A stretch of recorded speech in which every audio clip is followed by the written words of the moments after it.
This program features live coverage of an African safari and may include animal kills and carcasses.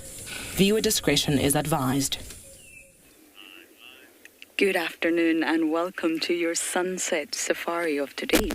Now the sun of course has not set yet, but we're just admiring all the clouds in the sky. I believe a thunderstorm is on its way, so hopefully we will stay dry, but buckle up everyone. It's that time of day for your live safari through the African bush.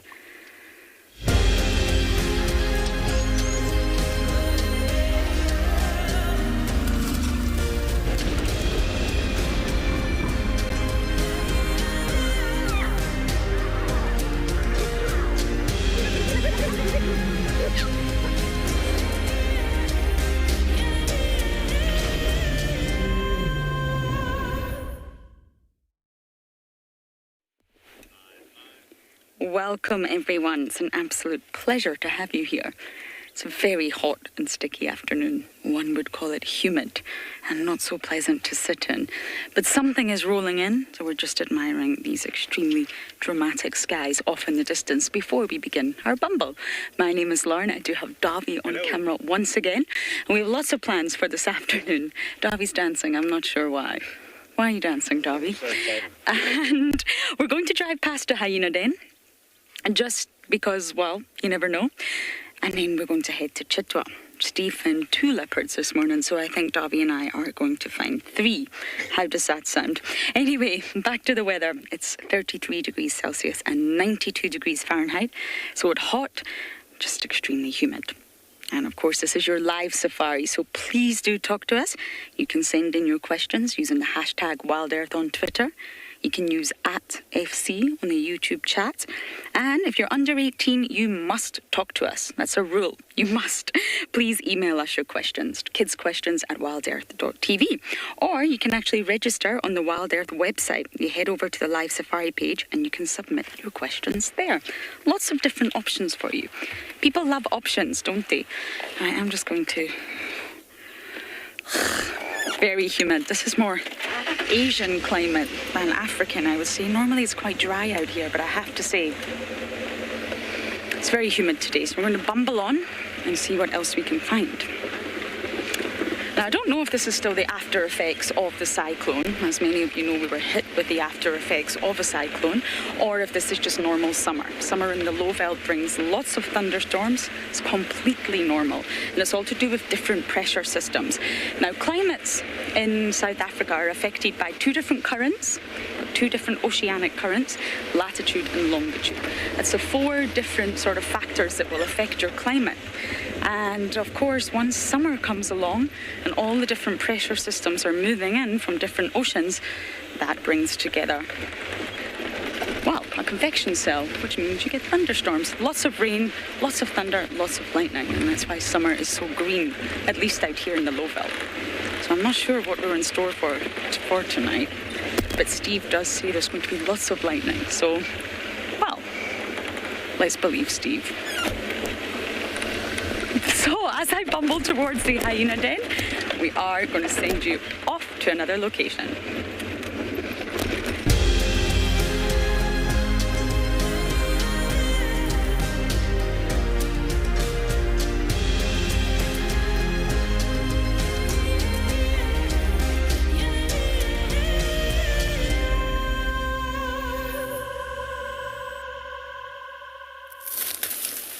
Hello and good afternoon, everybody. A wonderful afternoon coming to you live from here on Buffelshoek. My name is Steve. I'm joined by Sebastian over there on the car, and we are very excited to have you with us. It is Monday.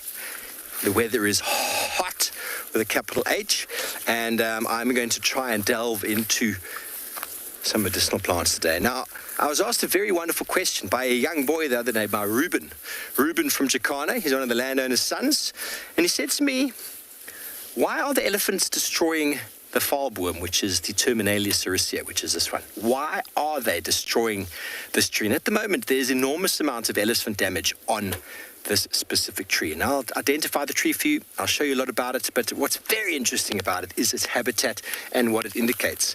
You can quite easily see over here where we've got the band of Terminalia. There's a band of it. And then to the left, it's a very open area. Lots of grass.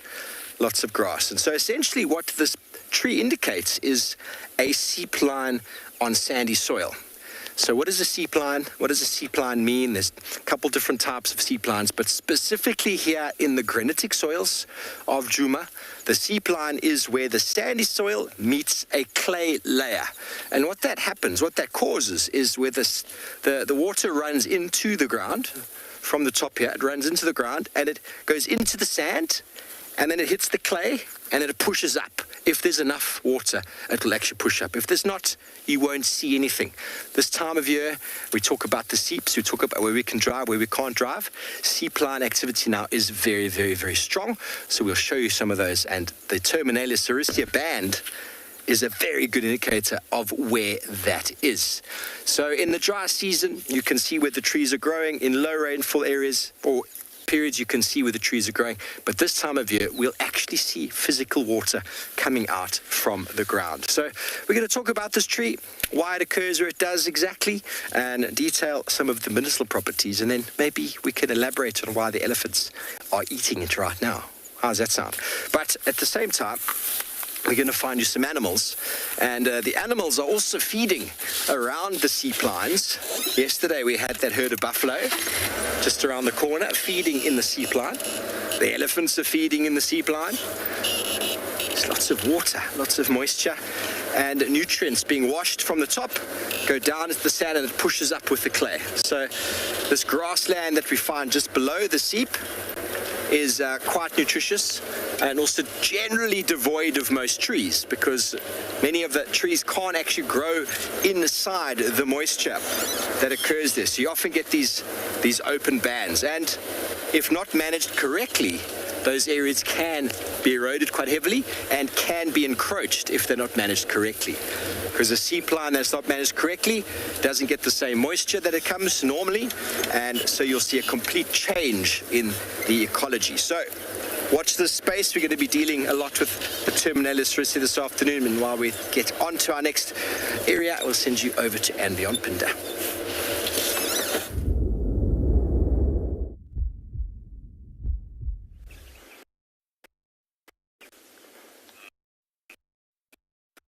And welcome to with these slightly longer grass here, so we'd expect them to get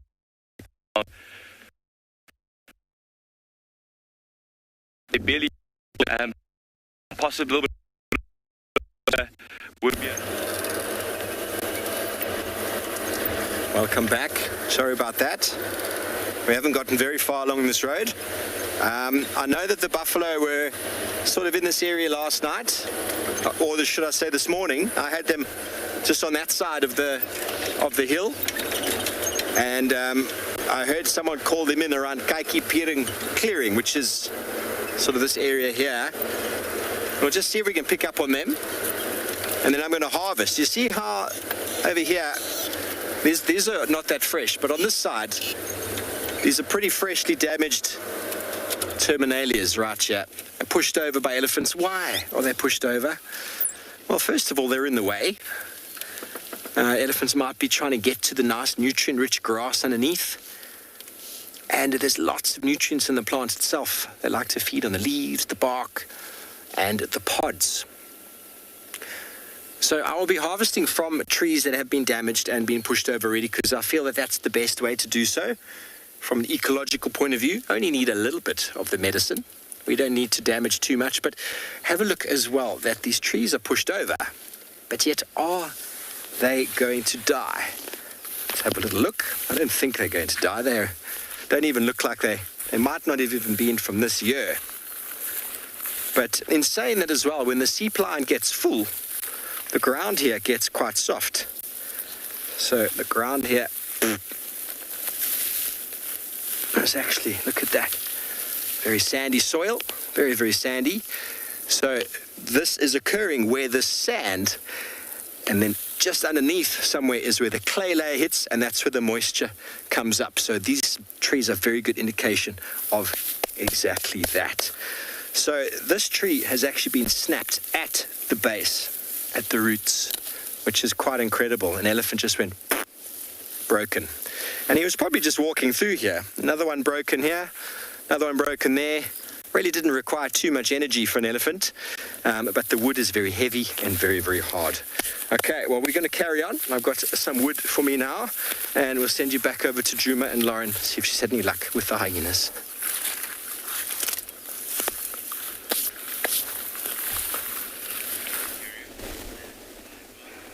We have the cutest scene. One that's going to be very short and sweet. We've just arrived. 2 sleepyheads.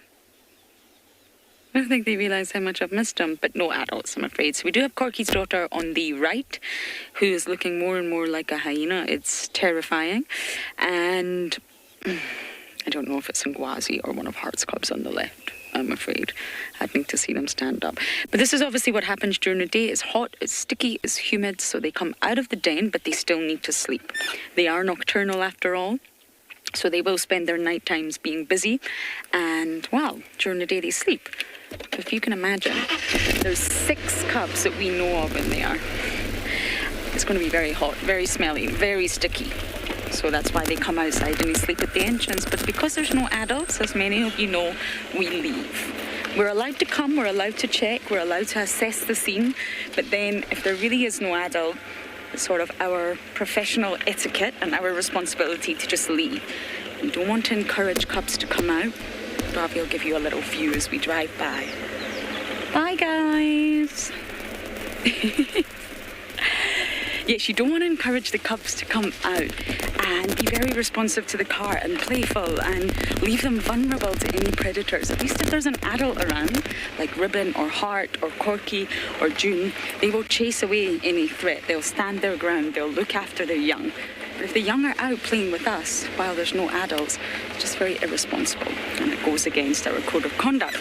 So at least I got to see them, albeit very briefly.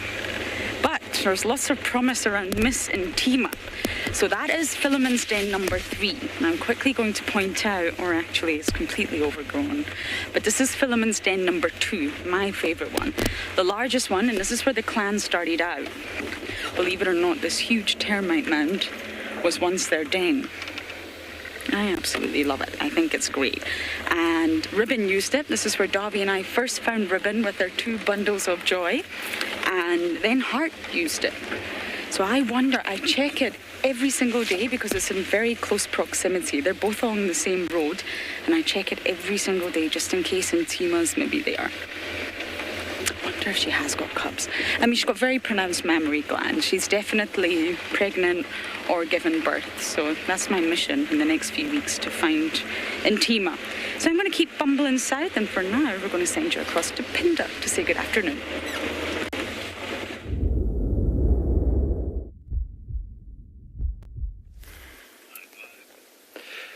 Welcome back to And Beyond Pinda, everyone. I think with this overcast weather today, the signal's bumping around a little bit, but I'm glad it's managed to stabilize. But look at now, these cheetahs starting to slowly get up, look around. We've been seeing them groom themselves a little bit, groom each other. So all good signs that they may possibly start to get moving around a little bit. Look at that one now, just getting up. Really nice and close to his sibling there. It is quite a cold afternoon too, so maybe they're just keeping close to keep a little bit of warmth as well. My name's Pete, and behind the camera today we have Glenn. And it's a really nice afternoon. It's starting to rain a little bit today, so hopefully the weather stands out, and we managed to stay with these cheetah for quite a while now. Those 2 lying down just a little bit again. can see that one that's sitting up is just starting to groom itself. We'd expect these behaviors now, we call them contagious behaviors, and they'll start grooming themselves, yawning a little bit, and that typical cat stretch of when they put up their spine, also something we expect just before they start to get moving. But they're a little bit indecisive at the moment. You see those two that were originally standing up have now laid down again. And here we go, the other one lies down. But always so exciting to find these cheetah. There have been some lions around in this area, so I'm sure they are very attentive, keeping an eye out. They might have picked up on the scent, because they moved away quite a bit from where they were last night. You can imagine at this young age, they're still quite vulnerable to other predators, and lions are probably the main culprit for cheetah being affected.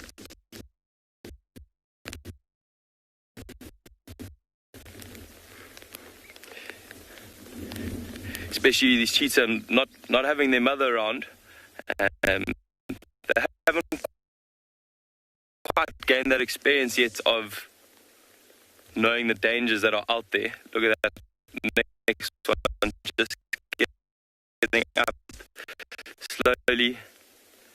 He's still a bit shaky at the legs.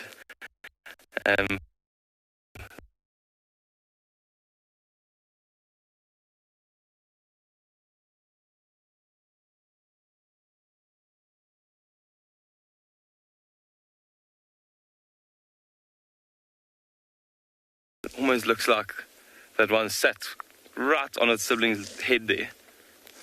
Not to eat.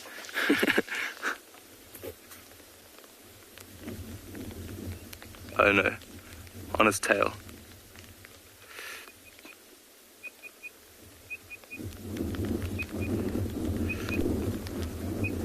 They seem to not be enjoying this weather too much. If you look at the one that's on the right-hand side, got his eyes closed a little bit, head down, and trying to get a little bit of shelter from the little bushes around them.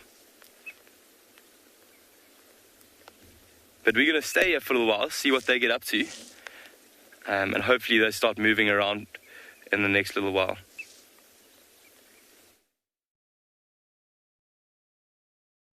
This is Rusty. He's my favorite vehicle, and we've been through all the good times here in the bush. Now, if you feel a connection to Djuma Game Reserve like I do, then we have a fantastic opportunity for you. You can have your name engraved on a brushed metal plaque just like this one, and we will attach it to Rusty so you can always be with us on safari in spirit. We will even send you a digital photograph once your plaque is mounted on Rusty. Spaces are limited, so grab your spot now. This is a battle of two great carnivores of the African wilderness. Whew. Whoa! You don't want to be under those jaws. Definitely, this round goes to the lion. Look at that. Fantastic. Expect the unexpected here on Wild Earth daily. If you love to watch Wild Earth, then we are inviting you to join our Explorers program. For a monthly subscription, you will have the opportunity to win fantastic Wild Earth expeditions, join our guides for a chat around the fire, receive weekly highlights from our shows, and much more. All the money will go to keeping these live safaris on air, which in turn allows us to escape into nature every single day. Hi, I'm Mike Anderson, and I come to you live every day from Eco Training Pridelands Conservancy in South Africa. The wild animal I think is most underrated. I think buffaloes are the most underrated. They're so tenacious and ferocious, and also very, very protective of each other, which I find incredible.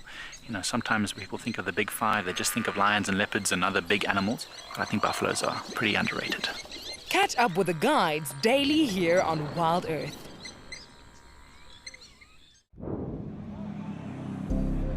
In a world full of upheaval,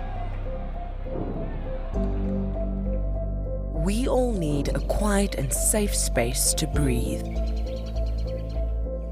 A place where anxiety and stress don't exist. A place where life carries on as normal. Escape to nature with Wild Earth.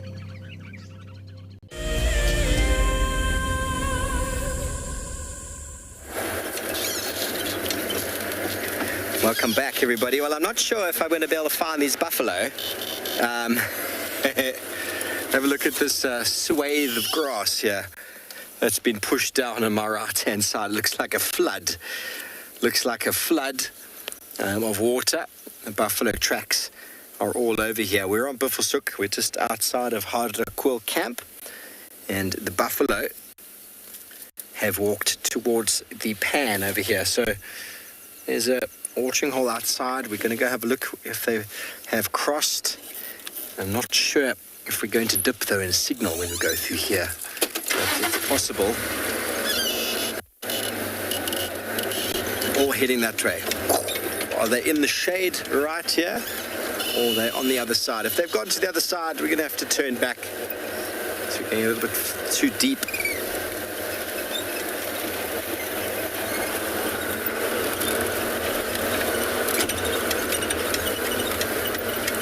Water is the currency of life. But gone.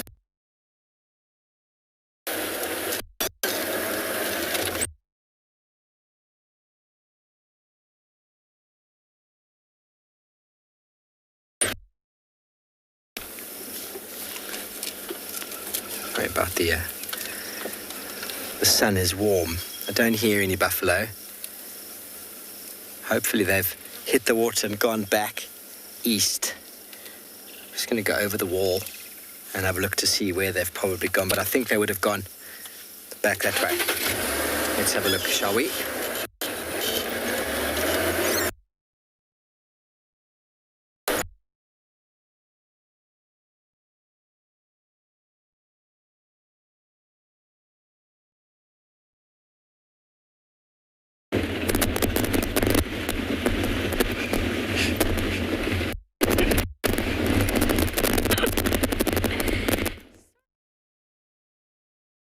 Sure, they will be right back with us. Now we are just flying the highway, as we like to call it, the southern boundary. I don't know why.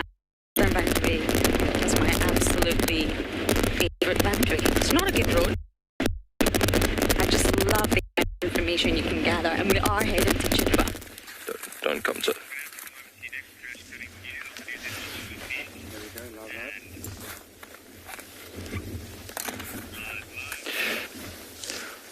Welcome back to and Beyond Pinder. His cheetah have decided to lay down a little bit.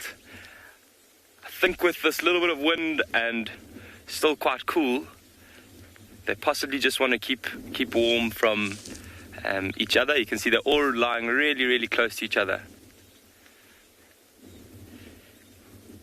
When you're watching cheetah, because they're so vulnerable, they know that they are one of the smaller cats.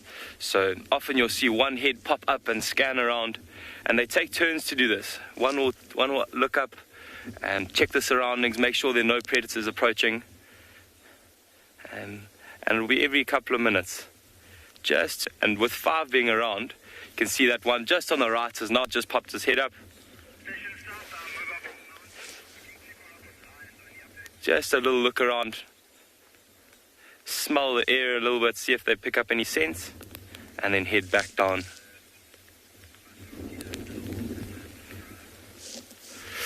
Look at those ears just flicking as well. Maybe there are a few flies around.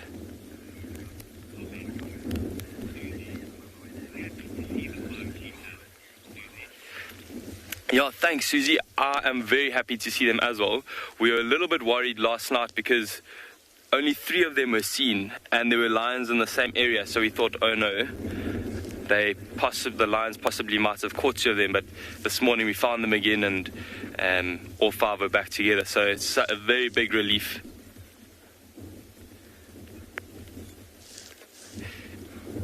Look at that one just on the left there now. Just got his head tucked on top of a leg, on his leg. Just keeping nice and warm.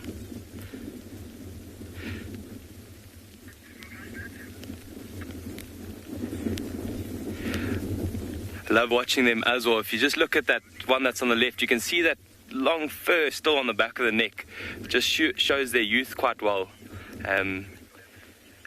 As they get a little bit older, in about a year's time, that fur will be completely gone. And it's just, I don't know if you've ever seen a very young cheetah cub.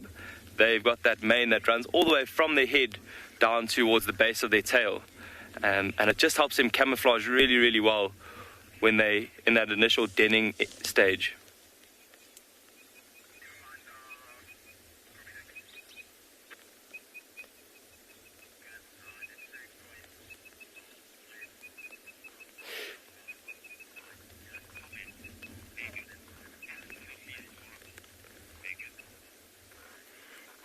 Yeah, Megan, they are very, very sweet. Very, very happy that they've all survived. We were discussing now they've been on their own for about just over a month, and they've done so well. They've had a few encounters with larger predators, with leopards and lions, and they've managed to escape each and every time. So we're very optimistic about the survival of all 5 of them. At the beginning, initially we were a little bit worried, especially them being only about 10, 11 months, and without the guidance of their mother.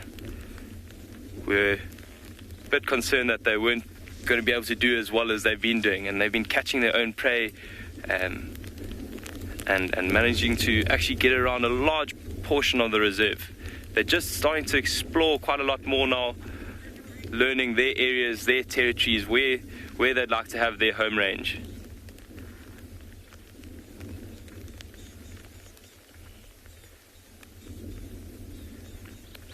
We're very lucky that they've chosen the south of the reserve, a really nice area for us to view them.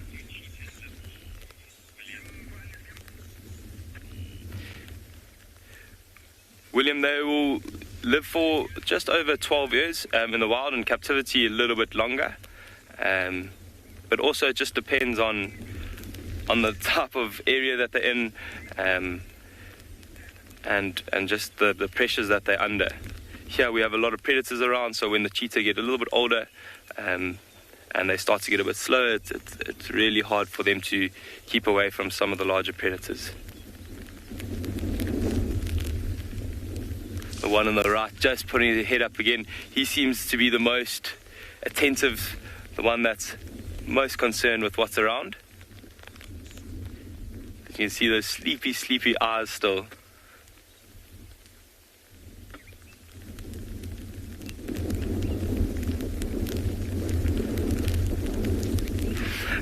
As you can see that the wind's coming from the right-hand side, and they've chosen quite a nice little bush there that's kind of protecting them from that wind on the right.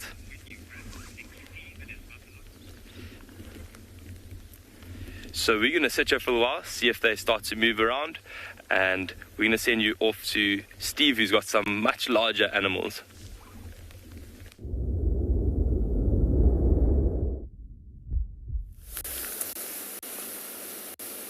Well, everybody, we found them. We found the herd, not far away. Sorry we lost signal with you there. We just had to go through a little dip. Oh, some very small little buffaloes in this herd. It is the breeding time for them. And so that's why this time of year, you won't expect them to be very far away from where you found them before, because they're moving in response to the youngsters. And obviously they need moisture and water. And so there's lots of grazing around at the moment, so they don't have to go very far. But I'll show you shortly the movement that this herd's done since we've encountered them, so you get an understanding of where they've been and what they've been doing. I told you the sort of routes that they choose, the angle that they go at.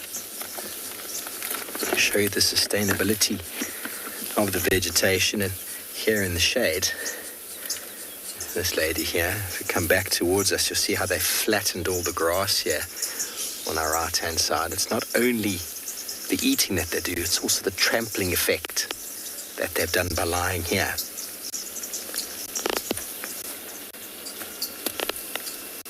How wonderful. Buffalo in Buffelshoek. So here we've got the Buffelshoek map, and the herd came in the other day from Simbambili. They came in, they went to that watering hole over there. We found them first time in the afternoon was there. They walked through, and then Tristan found them in the morning over there around Tambuti Dam. We then found them in the afternoon over here. They then went to Rubbing Post Dam. I had them again finally last night over there. They were then found at this dam again in the morning, so they probably did one of these, and then we tracked them just now to this watering hole, and now we have them over here close to Triple Pan. So you can see, but it's a big herd though. It's not just one straight line, it's a massive line of them moving through, and as they go they're just munching the grass, they're churning up the soil, and they are depositing manure. And it's a constant process as they're moving. This is a herd of 200, maybe 300 strong. I haven't yet been able to get a good count of them. But you see how they're not staying in an area. They're constantly moving, and there's lots of water around, lots of food. So we'll keep monitoring that map over the coming days and see how they move in response to that, because it's really interesting to see how they move. Obviously, in the dry season, it's imperative for them to go to the watering holes that are available. But now there's so much water available, they could be a little bit more sort of random in their movements.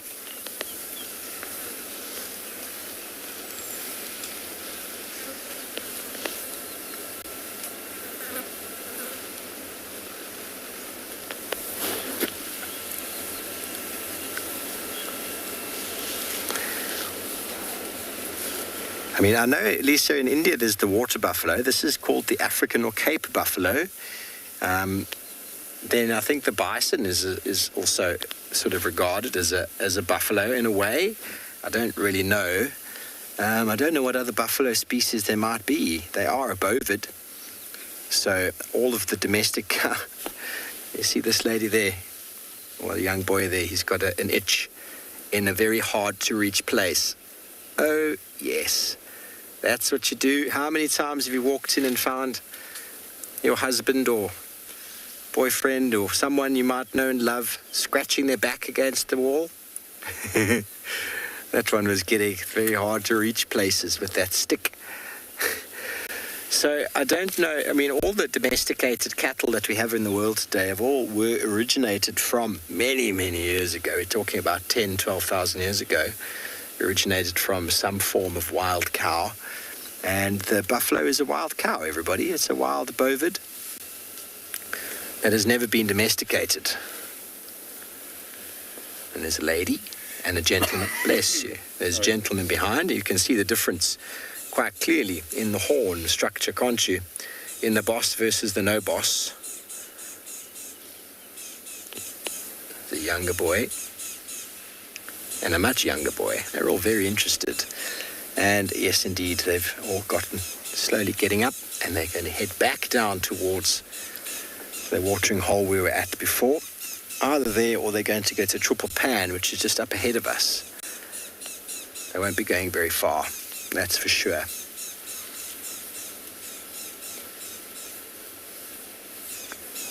Okay, well, we've got one of the big five, and Lauren's got one of the other.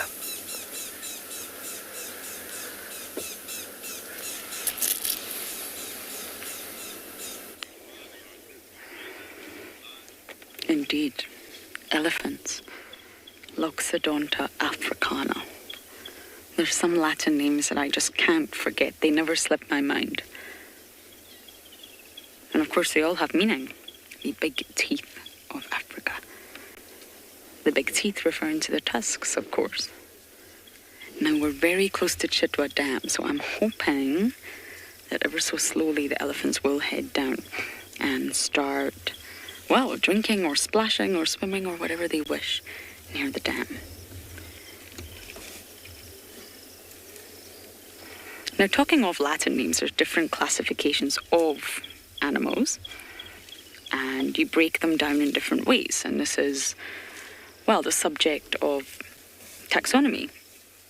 And there's 7 major levels of classifications, and it goes from kingdom, and all the animals belong to Animalia.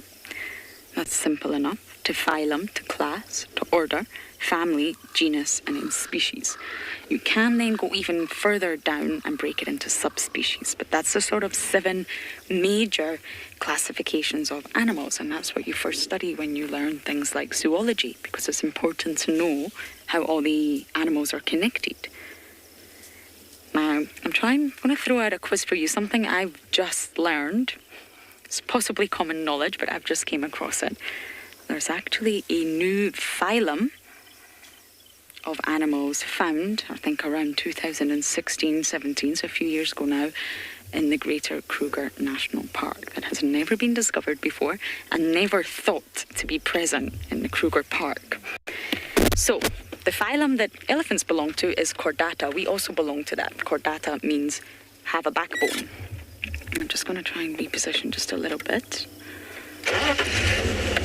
So, I'm going to ask, can any of you guess what type of organism was found that belongs to a new phylum? No other organisms from that phylum are found in the Greater Kruger National Park, and it was recently found. Now, you are not allowed to use Google, everyone.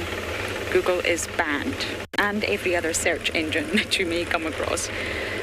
Okay, how is this, Dobby? So I'm not asking for the phylum. You can just give me the sort of type of organism that's been recently, or a few years ago, discovered in the Kruger. So have a think on that one, everyone. But you start broad, so you have sort of plants versus animals, basically. That's your kingdoms. And then you start to divide and divide and divide, almost like mathematics, until you get down to the species level. And then you can get subspecies. Subspecies, same species, DNA-wise, but they're normally found in different geographical locations. And what this means is they'll have specialized adaptations to survive in different environments. And that's when you get a subspecies. So there's 9 different subspecies of leopard, for example, and they'll have the same Latin name, so it'll be Panthera pardus, but then there'll be a 3rd additional Latin name on the end there, and that will tell you which of the 9 different subspecies it is. So you'll know it's a leopard immediately, and then you'll figure out exactly which leopard and where it's from that last part of the name.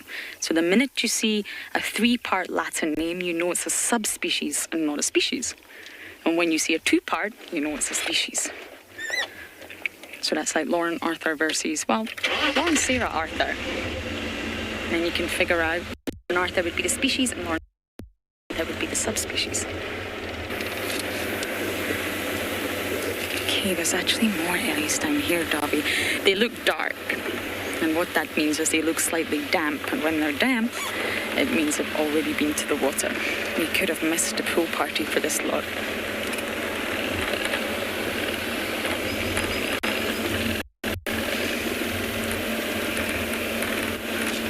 There we go.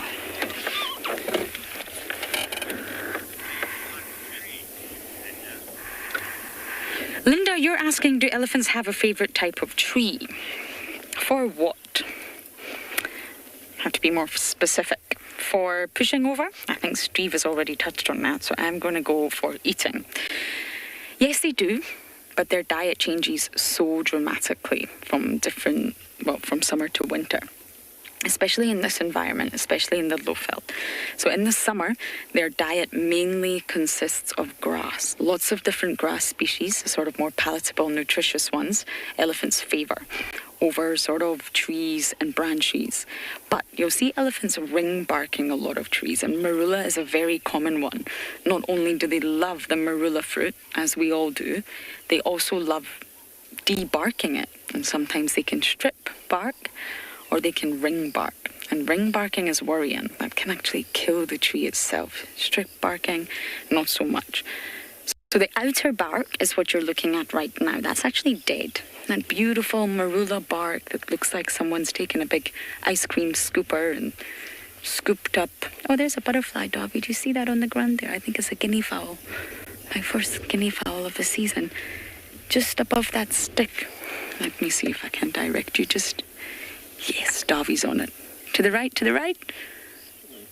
There you go, you got it. That was a guinea fowl species. Can add that to my list for 2021. But yes, they don't want the outer bark. They don't want the part that we can see right now. They want the inner bark. Nicely done, Dobby. He was determined to get that for you all there. Yes, it's a guinea fowl. It's got its proboscis out. I think it's trying to get some minerals from the soil. And the inner bark is where the cambium layer is. And this is where all the nutrients are. So effectively, trees draw up water from their roots and they deliver it to the rest of the tree. So the roots are going to pull up all the water from the ground, send it upwards and deliver it to the leaves. The leaves are the ones that are photosynthesizing. So they are the ones that are providing the other nutrients in the sugars, and the sugars are going to go down the tree into the roots. So there's a passage, there's an up and down, and that's where all the nutrients are, and that's exactly the part that the elephants want. They don't want the outer bark, they want the inner part, sometimes red in colour from all the tannins. So that's why they really do debark trees. And I think if I had to choose a tree that's an elephant's favourite, Linda, it's going to be the marulas. And of course it's marula season, and I actually have some. Steve very kindly gave us some to snack on in the car. Okay, I'm going to try and keep up with these elephants if I can, but for now, let's go across to Pridelands to say hello.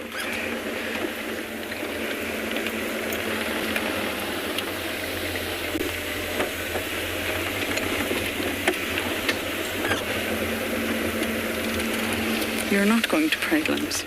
You're staying with me, and I think I may get some better views of these elephants for you. But in a really harsh winter, in a very dry winter, there's no grass, there's nothing to eat, and that's when they have to adapt their diet. It has a lot of sort of a heavier impact on their molars, on their teeth. It's not as nutritious for them. You will find that the elephants on a really hot winter, which this winter coming will not be, you will find that the elephants can struggle. There's not as much food around for them. They're not getting as much nutrition. Water is not so available. And talking of water, we're going to head to the dam now, but we are going to try and send you back across to Mike to say hello.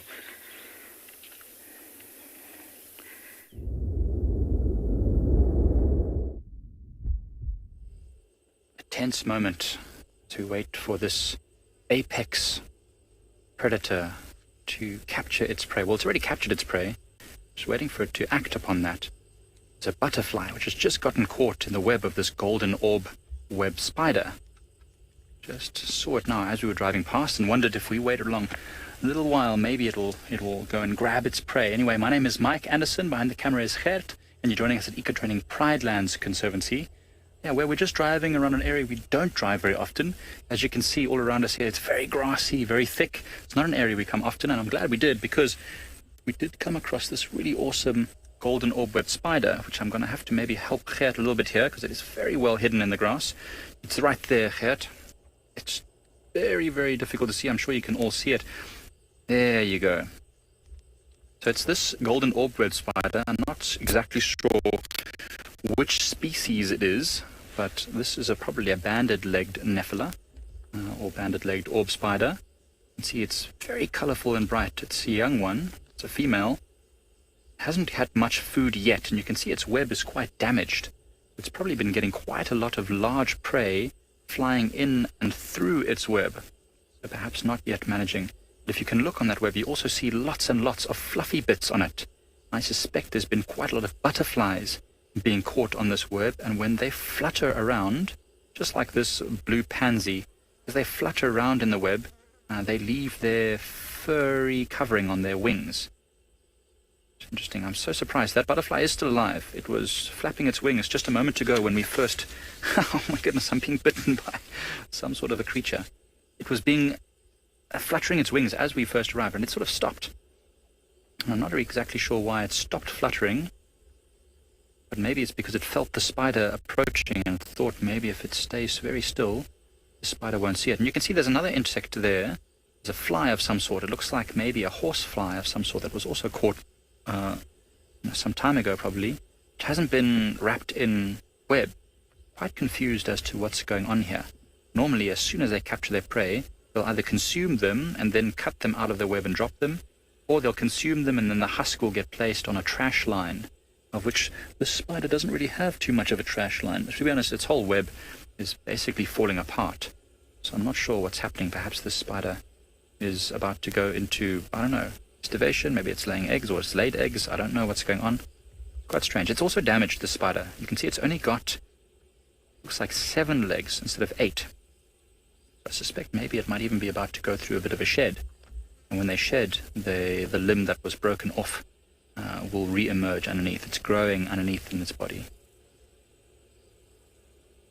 Hopefully, that'll happen anyway. Sure, but as they eat more and more, you'll see their abdomens fill up. And on this particular web, I don't see any kleptoparasites. Small spiders that often are called dewdrop spiders that will live on the outskirts of the web and will often try and sneak up to wherever the prey is and try and eat a little bit of the prey themselves. Very clever system. Don't see any on this web right now.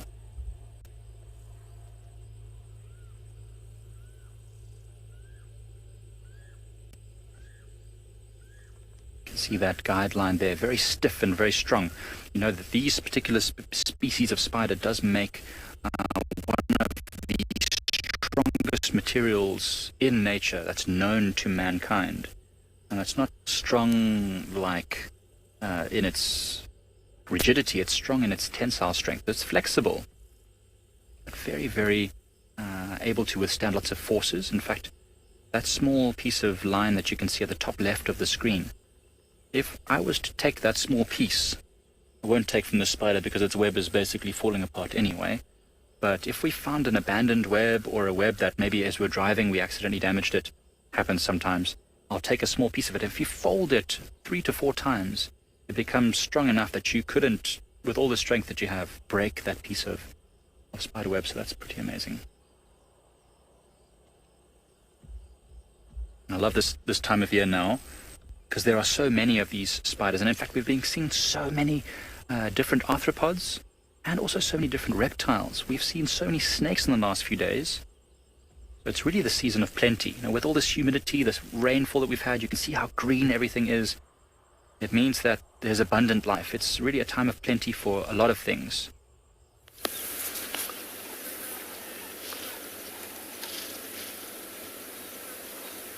The cycle of life, everybody.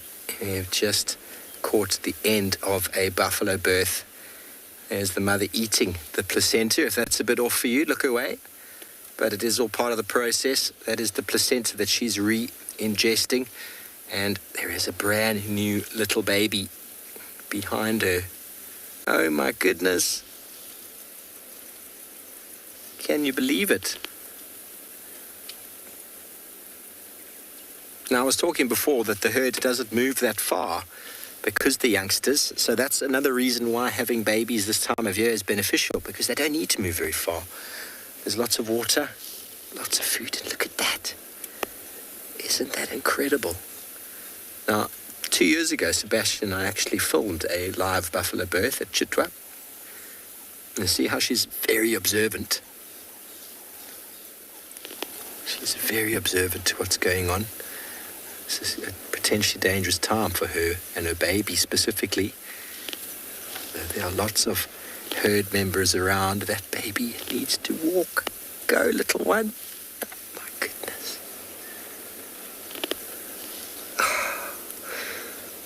The cycle of life.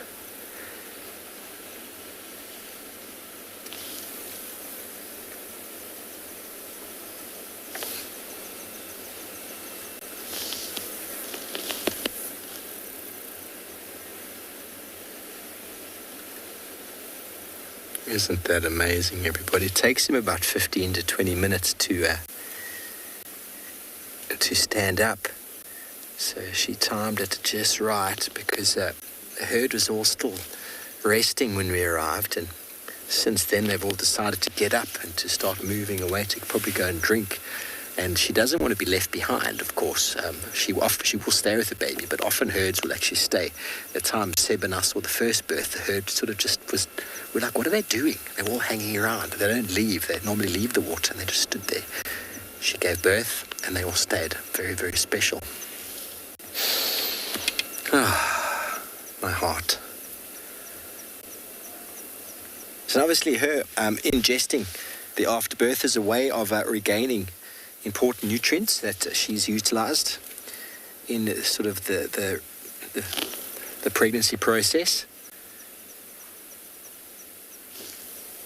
And look at that little one. Welcome to the herd, little one.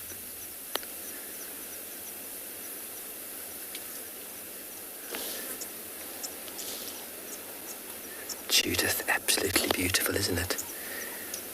Now, we see it all in this show. We try and bring you all of the action. Unfortunately, that was behind a termite mound and we didn't see what was going on. But we are going to leave them as they go down into the thickets, down into the coolness, and bless you, they're probably going to go and have a drink. How wonderful, how special indeed. Well,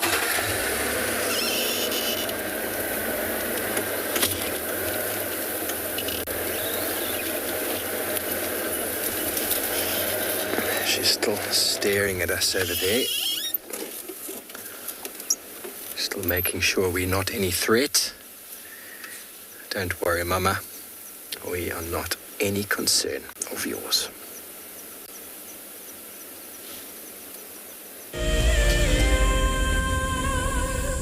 If you love to watch Wild Earth, then we are inviting you to join our Explorers program. For a monthly subscription, you will have the opportunity to win fantastic Wild Earth expeditions. Join our guides for a chat around the fire, receive weekly highlights from our shows, and much more. All the money will go to keeping these live safaris on air, which in turn allows us to escape into nature every single day. What makes Beyond Pinder Private Game Reserve so special is our massive array of habitats. And with that comes, of course, a beautiful diversity of landscapes, but also an incredible biodiversity in terms of plants, bird life and animal life, as well as, of course, our conservation success stories with cheetah, with rhinos, now with pangolins too.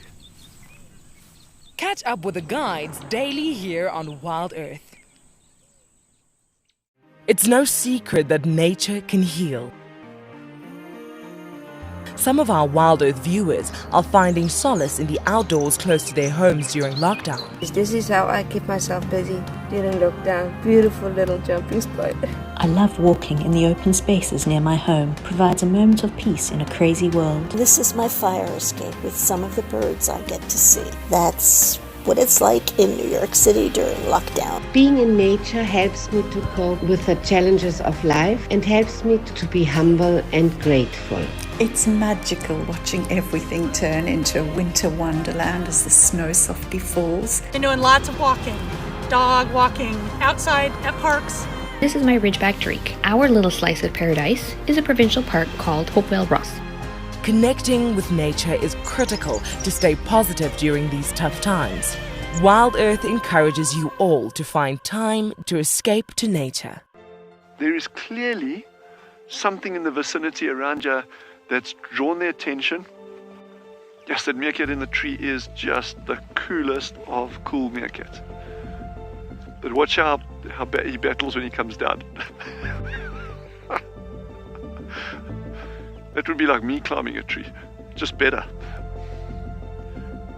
Expect the unexpected here on Wild Earth daily.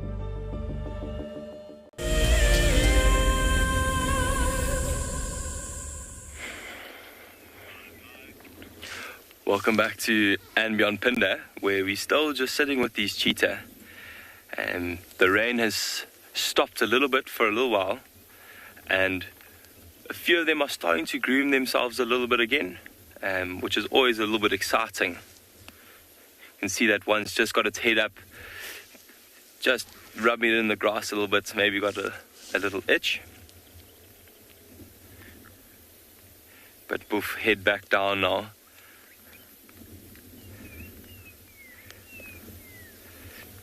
So they groom for a number of reasons. They groom to get any, maybe if they have a blackjack, which is like a little seed on a grass, or if they've got an injury, they'll clean it, and also just to keep their coat in really good condition and have good hygiene. They can't or don't bath like you are, so that's their way of keeping clean and keeping so neat and tidy. That's why they look so fantastic all the time. Even after a meal, they'll spend a long time just grooming and keeping themselves clean.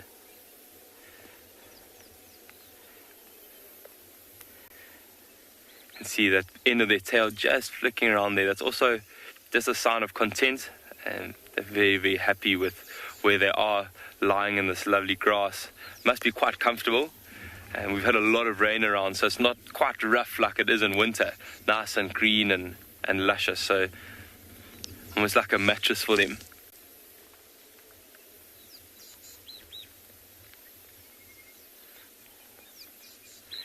Just see the end of their tail like that. I love watching that. It's also quite interesting to compare if you look at the one that's slightly facing us, that very, very light undertone of their belly, and then the one that's facing away is so much darker at the back. Oh, there, one just got his head up now.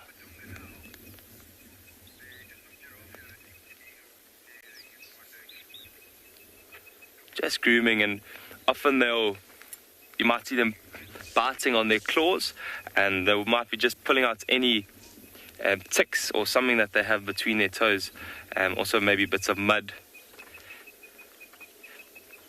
But we're going to sit here for a while, and we're going to send you off to another location.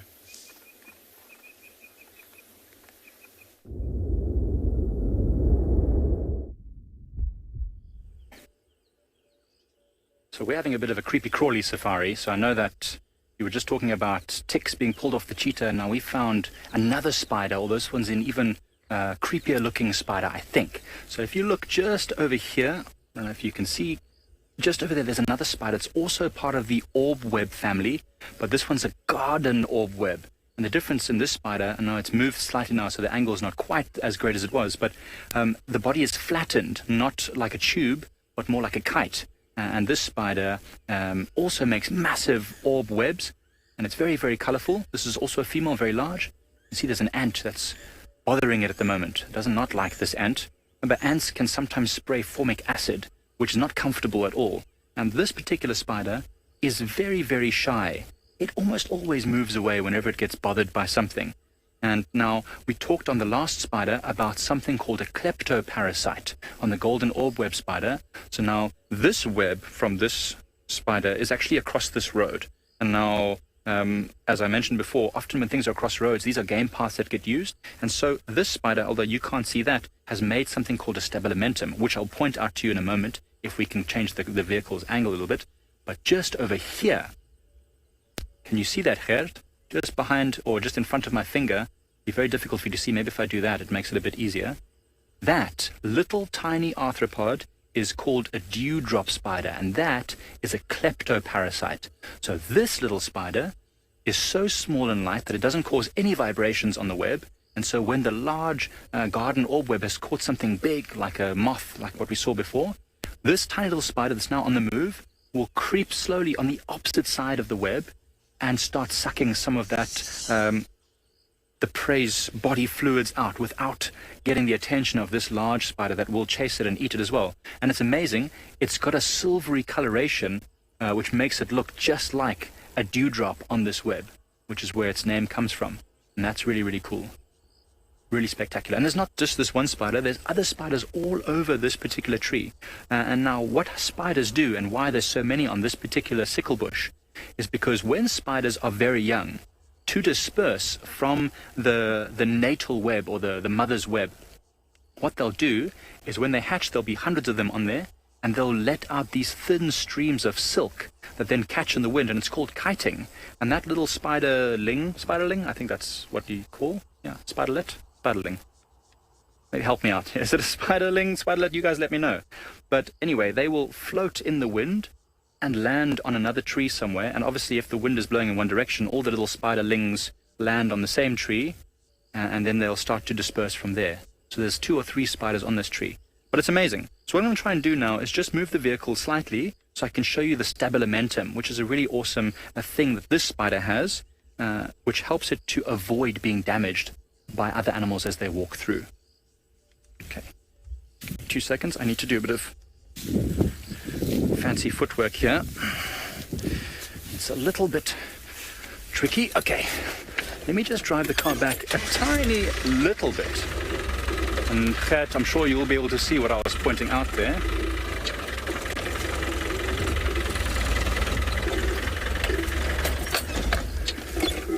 Anna, I agree with you completely. Spiders are kind of creepy. I don't particularly like spiders. Excuse me the bouncing. I'm just climbing over the bonnet. I've parked on a sickle bush. Spiders are a little bit creepy, but they're super important for the environment because they do keep pest numbers down. When there's lots of pests building up, spiders are super important. I don't like them on me, though. They always give me the chills as well. Can you see this thing, Gert? There's nothing blocking it. That awesome little zigzag pattern that you can see attached to the web on this piece of grass is called a stabilimentum. And now, no one is 100% sure what the stabilimentum does, but you can see it's very visible. There's a thought that maybe it helps to make the web more visible, so that something like a impala that's walking along will see it. Web is not comfortable to be on the body. The impalas probably also find them quite creepy. So then they can avoid it, walk around rather than through it. There's another theory, 2 other theories actually. One is that it gives the web a little bit more rigidity and elasticity so it can stretch. So if something larger, like that butterfly we saw that had damaged the other orb web spider's web, if it flew into this, it would stretch a bit more. And the last theory is that this web is actually able to reflect ultraviolet light, which then might attract more insects to the web itself. So fantastic, really, really spectacular little engineering that this spider has come up with. And it's still hiding there, so that's what the spider does. When its web is damaged, as you see this one is, it goes and hides quickly there up in the tree in order to remain undetected and hidden from predators. So you can see this one here is quite small. There's my hand not so far behind it. You can see it's just covers probably the ends of my fingers. And many spiders will actually consume the web afterwards. So although this web has been damaged, the spider can maybe consume it and then recycle that energy in order to reuse it again, building its new web. But in the meantime, anyway, let us head our way down and see what else we can find. Hopefully, more creepy crawlies. I'm enjoying this little creepy crawly safari we're having. No, I'm never going to get through that way, Gert. I'm going to have to walk around. 2 seconds, everyone. Righty. The spiders are super cool because they come in almost every single shape and size you can imagine. There's spiders that live free roaming, and there's spiders that make webs like these. The free roaming spiders, the ones that are especially important in this area, the baboon spiders. And hopefully we can find you one of the nest holes of the females.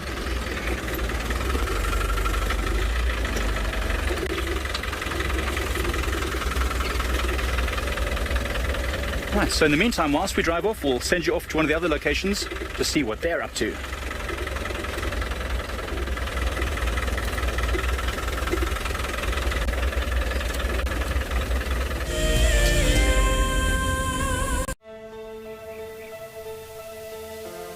How insane is that animal? This is out of this world. Fantastic. Good, Mama. Wow, what a way to start off.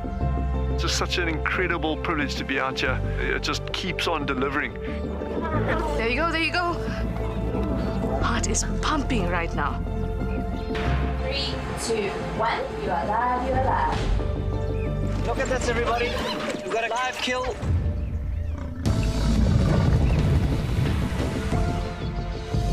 fox holding the tail is holding tight. Lucky wildebeest.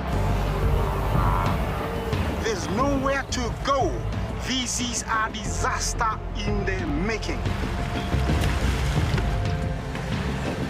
Something that I have never seen before in my entire life that you are now watching live. My heart is in my mouth, everybody. Look at this. It's gonna make it. It's going, it's going.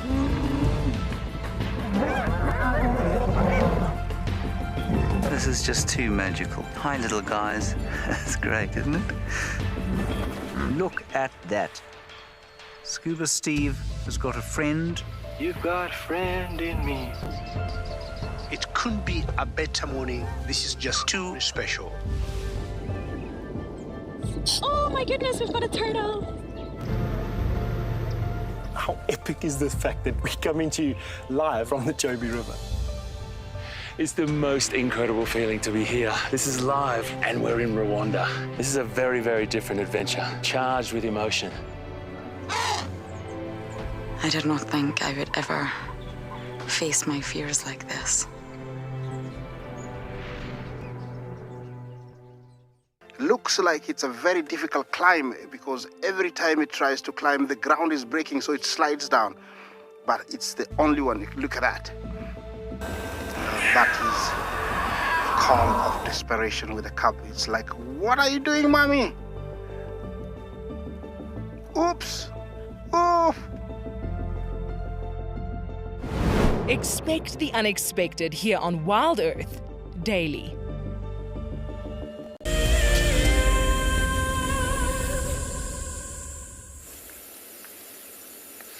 Welcome back, everybody. Welcome back to our buffalo and the wallowing.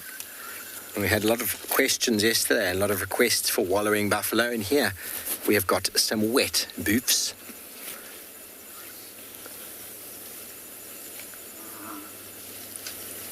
It's that time of day when they've cooled themselves down. It'll time to start moving back to go feeding again, filling that belly before bedding down again for a little bit more rumination.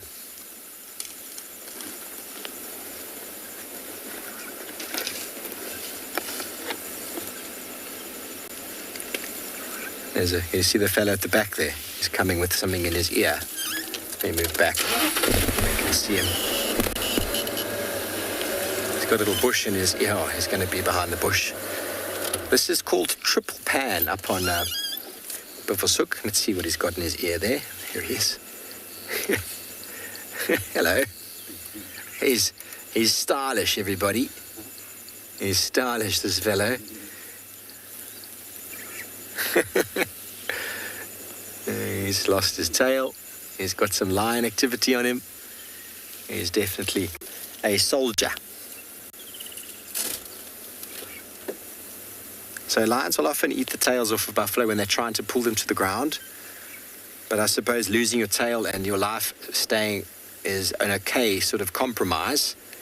Obviously, don't look. There's another couple heading from the back there. Another big one coming. But he's going to come into the pan here, is he? I'm not sure. He's going to follow the herd. They're all heading down. I was explaining to you before on the map where they were. And what actually is quite nice is that they were here at Triple Pan. This is Triple Pan. Now they're heading straight down this way. So they do these big figure of eights, big flower-like movements around these water points. So it's very likely they're going to sort of head down towards that water hole. They're going to feed through the area here. Sorry about that. They're going to head through and then end up in one of these clearings over here, doing probably just little figure of eights as they choose the water that they want to hang out in. Obviously, not all the water they go to is drinkable, especially after they've been wallowing in it like this.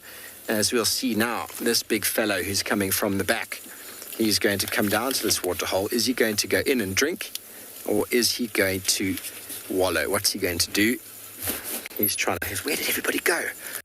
I just went around the corner, and I came back, and everybody's gone. He's actually a very good-looking bull. Very good-looking bull.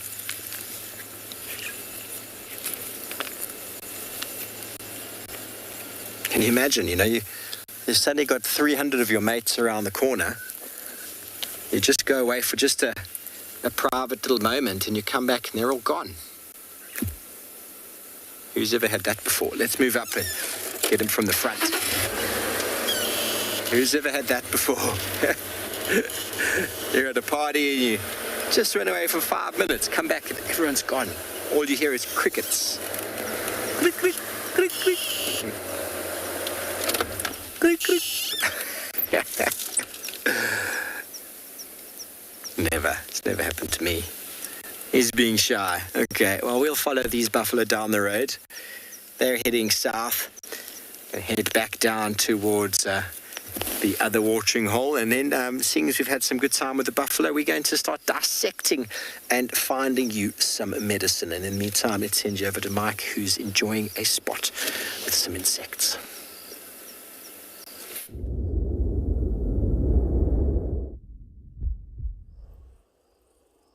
Right, so that's really cool. We're really closing the story here. We found another golden orb web spider web, this time with a tiny male on it. So if I put my hand behind, oh, I'm scaring him because he's so tiny and so small. So the males are way smaller than the females. And this male here is not even as big as probably my pinky finger, the top part of my pinky finger. It's so tiny. And there's two males here, and they were sitting right next to this middle thing here, which is what I was talking about earlier, I've just heard it referred to as the trash line, which is where the bodies, the leftover husks of all those insects that the spider's eaten get put behind. And the theory is that it's kind of similar to the stabilimentum on the garden orb web. And it creates a visual barrier that another animal like an impala walking along here, or myself, for example, would see and not walk into. But what's interesting is, oh, look, the dewdrop spider is making a kill right now. There's a fly that's just landed here a few minutes ago. And I thought the male orb web was going to go there, and he didn't. Maybe because I'm here, maybe I'm scaring him, I don't know. But the dewdrop spider is busy kleptoparasitizing, as we talked about. It's literally, right now, stealing food. Can you see it? I don't know, Gert, can you see it on there? It's stealing food from the female whose web it is. And she's busy up there, because we drove and we almost wiped this web out. So it's super cool. We're literally watching it right now from the other side of the web, pulling through the spider, and it's not, pulling through the fly, it's not going to wrap it up in silk, because there's two more flies that have just landed. Oh my word, there's two more. These spiders have a feast on their way. It's quite windy, and because there's another big storm that's approaching us, a lot of insects are being pushed low down, and this humidity is causing a lot of insect activity anyway, so there's a ton of stuff arriving. Maybe I just haven't been showering properly recently, I don't know. But, one fly just escaped. It's only the two left now. But this is cool. This is amazing when a story comes together. When we talk about the dewdrop, how they steal the trash lines, and we're just literally building this into an amazing closed circle. So these two males here, you can see how small they are compared to the female, who's all the way up here. I don't know, Gerd, if you'll be able to see her. I'm trying my best not to cross the web, but you can see how big she is. She is the size of my hand, or a little bit smaller than my hand. And so they have to very quietly, this little fly that's over here would not be even a 5-minute meal for this spider, so it wouldn't be the right opportunity. But normally, if a larger thing arrives here, like a moth flew into this web, that spider female would spend a lot of time wrapping it in silk and then feeding on it, and during that time when she's distracted, the male spiders will try and mate with her, because that way they can almost be certain that she's not going to eat them, which they often do. The males will often also be on the opposite side of the web. It makes it more difficult for her to reach them. So this dewdrop has now actually separated the fly from the web. I don't know if you can see it very clearly, but it's cutting all the web around the fly in order to make sure that there's not going to be too many vibrations being caused by this fly's, oh, I'm being bitten, by this fly's movements to attract the bigger spiders.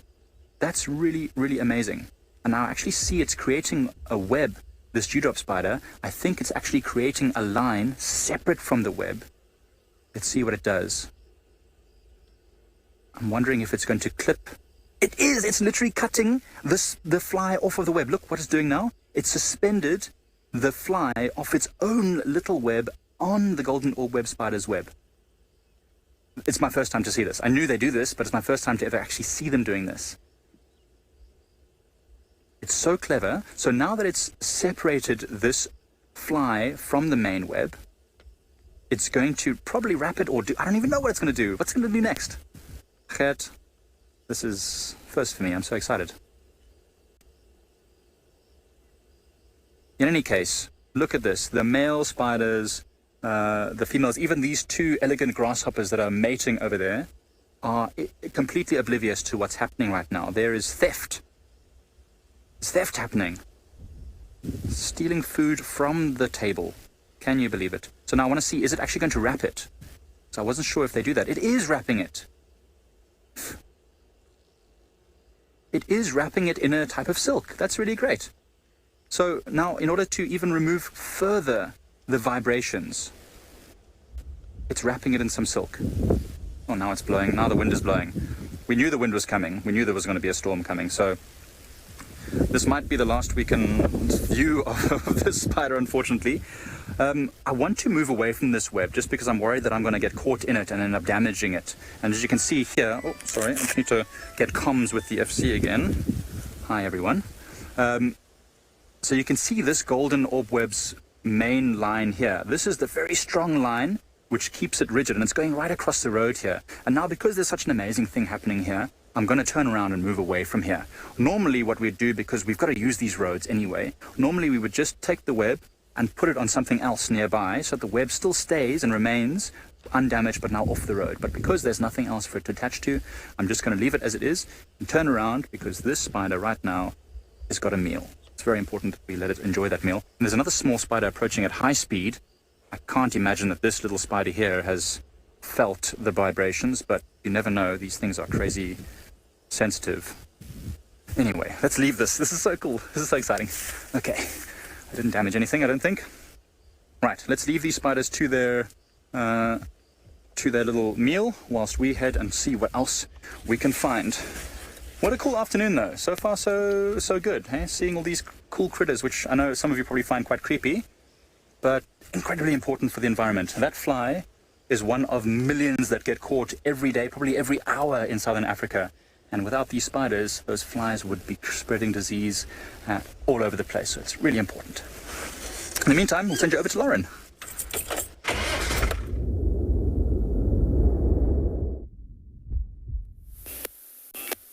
Can you actually believe structure? So of course a termite mound. Look at the size of it. It is unbelievable. Try and stand here, but not to cause any damage to the structure. And this is I'm actually not even on ground level here. Look at that. This is new. Now, if Robbie's able to give you a comparison to the sort of mound next to it, you'll see the soil's a different colour and texture, but it's a different colour. This entire, well, it's almost like it's two mounds, is new, just from the rains. Doesn't look very stable, but of course it has to be. Wow, I cannot believe this. This is the most unique, well, the tallest, I think, termite mound of this sort of shape that I've ever seen. We're on Chitwa, and we quite a lot, and I can assure you. So since all the rains, this is brand new. The termites have obviously been working very, very hard and created that structure. Wow. Now, the termites don't live inside the mound. They obviously live in a nest underneath. This is just a mound that they use. It's like their city. It's their everyday life. It's where they function. It's where they grow their fungi. It's where they look after their queen. It's where they store the eggs. It's where they build. It's where they maintain. They're not actually living there. We call them cities. Wow, I'm going to drive a little bit closer. I didn't see any termites. But isn't that just incredible? We're on Chitwa having a little look to see if we can see Tandy's son. Okay, how's that? Minuscule little insect creating such mammoth structures that can actually be seen from outer space in South America.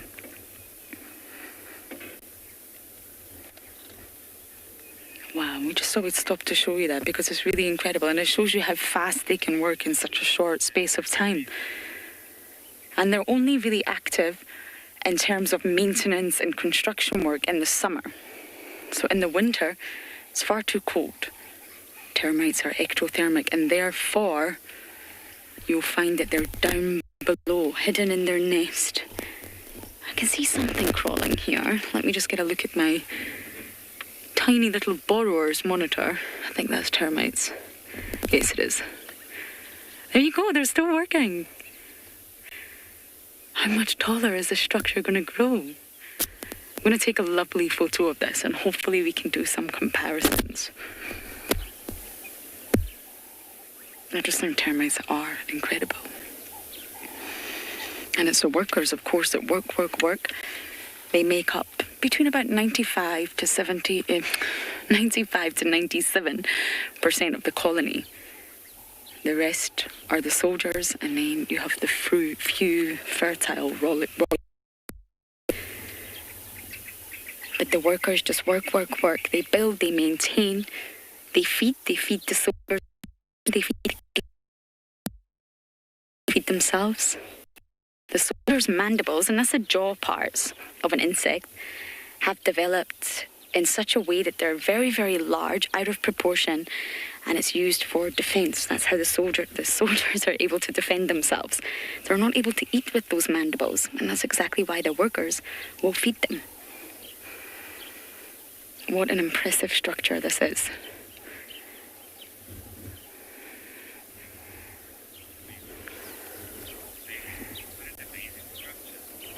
Megan, yes, what an amazing structure. Took the words right out of my mouth. I couldn't believe it when we were driving past. We just had to stop and have a look at this. It doesn't look too steady, but I can assure you it is. It's solid, but it's also very porous. It's permeable to let the oxygen in and, of course, well, the carbon dioxide out. So there's lots of little holes, there's tunnels, there's chimneys, there's all sorts. It's not as haphazard as it looks. It's very intricate, it's very detailed. And the entire colony build. And they all know what they're doing. There's no blueprint, there's no map, there's no sort of leader who's saying, you do this and you do this. No, they all just work. They divide and conquer. They know their roles and they know what they're trying to achieve. And the mound is their life. Completely silent insects. They communicate through chemicals and vibrations.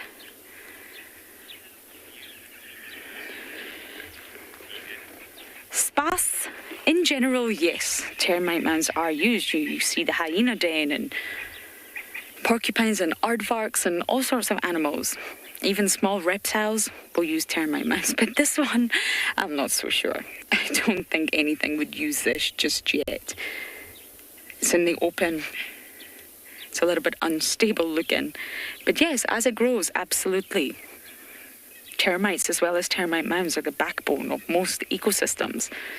Fundamentally important structures. So yes, lots of different organisms will use it as a home or shelter or den sites. But not this one, Spas. I think this one is probably not going to work for many animals. Although, possibly a small little reptile. Okay, we're going to do one more loop to see if we can spot any signs of Candy's little one. He's been in this area for a very, very long time. Even 2 weeks ago when I was here. And it's just interesting, the movement of leopards. I was saying this earlier, but I think we had to crash cut away due to signal, that there's 3 leopard esses, 2 of which are related, that are all using this area, Kuchava, Tandy and Sibui. All have cubs. Obviously Sibui has 2, Kuchava has a son, Tandy has a son. It's just fascinating that they're all using Chitwa. It's such a small property. Of course, their territory extends other ways, but Chitwa seems to be a prime spot right now for these leopardesses. All territorial, all very dominant in this area.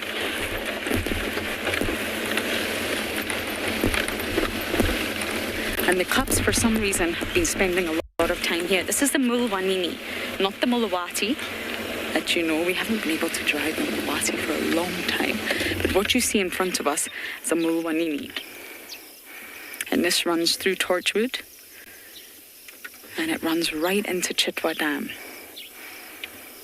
Davi and I had a sighting in there not so long ago, and we were able to drive it. And of course, since the rains, it's all completely undrivable, if you like. Okay, let's see if we can get through this. I'm not a fan of this car, I must say. Rusty's not one of the girls' cars, but we're going to race through. We're allowed to drive through this part.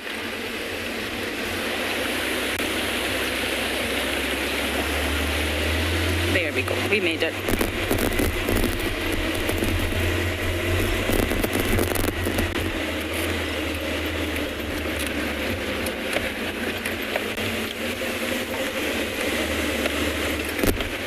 Okay, I'm just going to scratch around here to see if we can pick up any signs of the young leopards. And for now, I'll send you across to another location.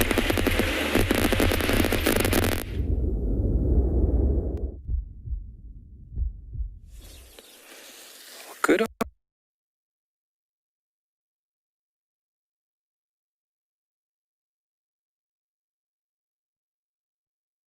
Beautiful, very diverse landscape of Tswalu.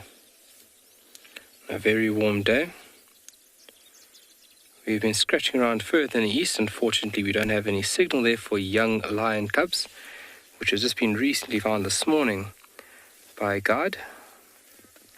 3 brand new 4 to 5 week old cubs, and they are stashed away on a mountainside, just the foothill of the mountain.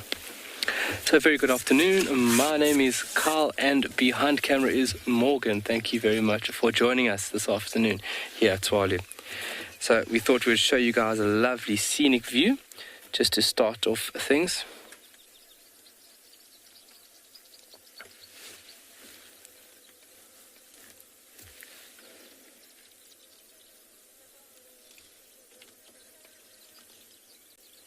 In a couple of weeks, that color would be very, very different. Mountains and the grasslands, the trees, most of the trees generally keep the green color here, especially the Vachellia eriloba or the camel thorn. It's mainly green throughout the year. It does lose some of its leaves throughout winter. But a very beautiful green landscape we have.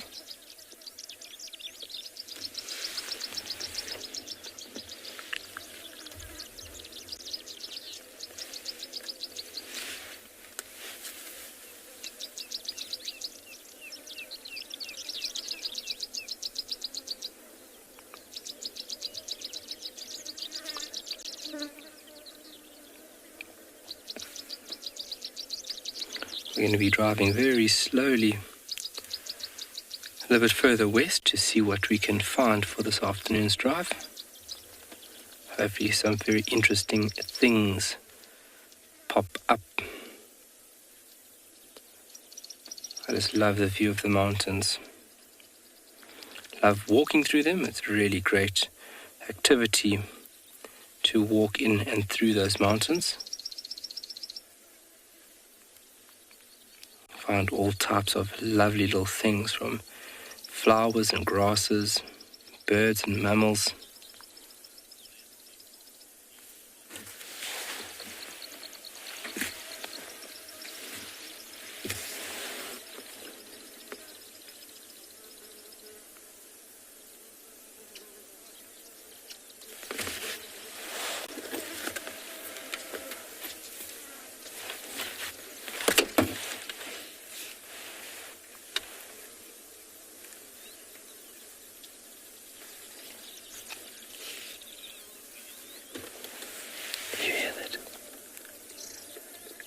All right, but we're going to carry along, and we will see you guys later.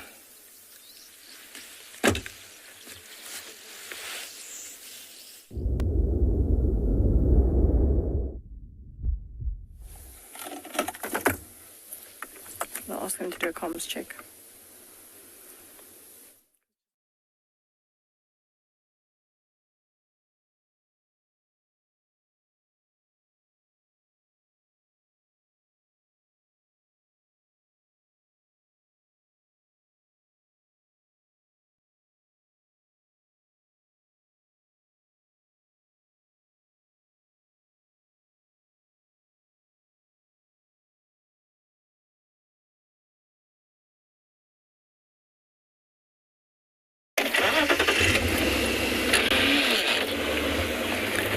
about that. I'm sure Impala will be with us very, very shortly.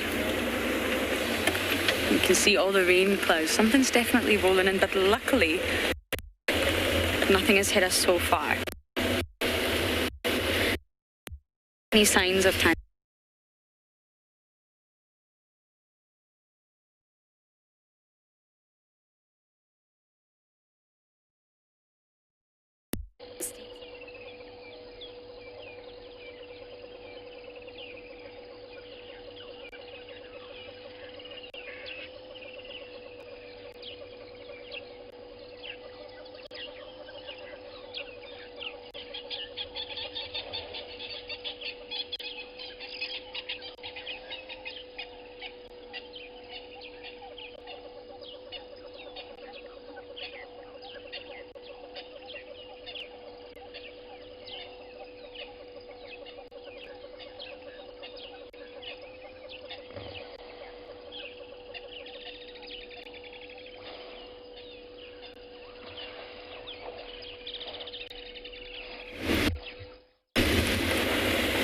Didn't have any comms there. Did you get that, Dovey?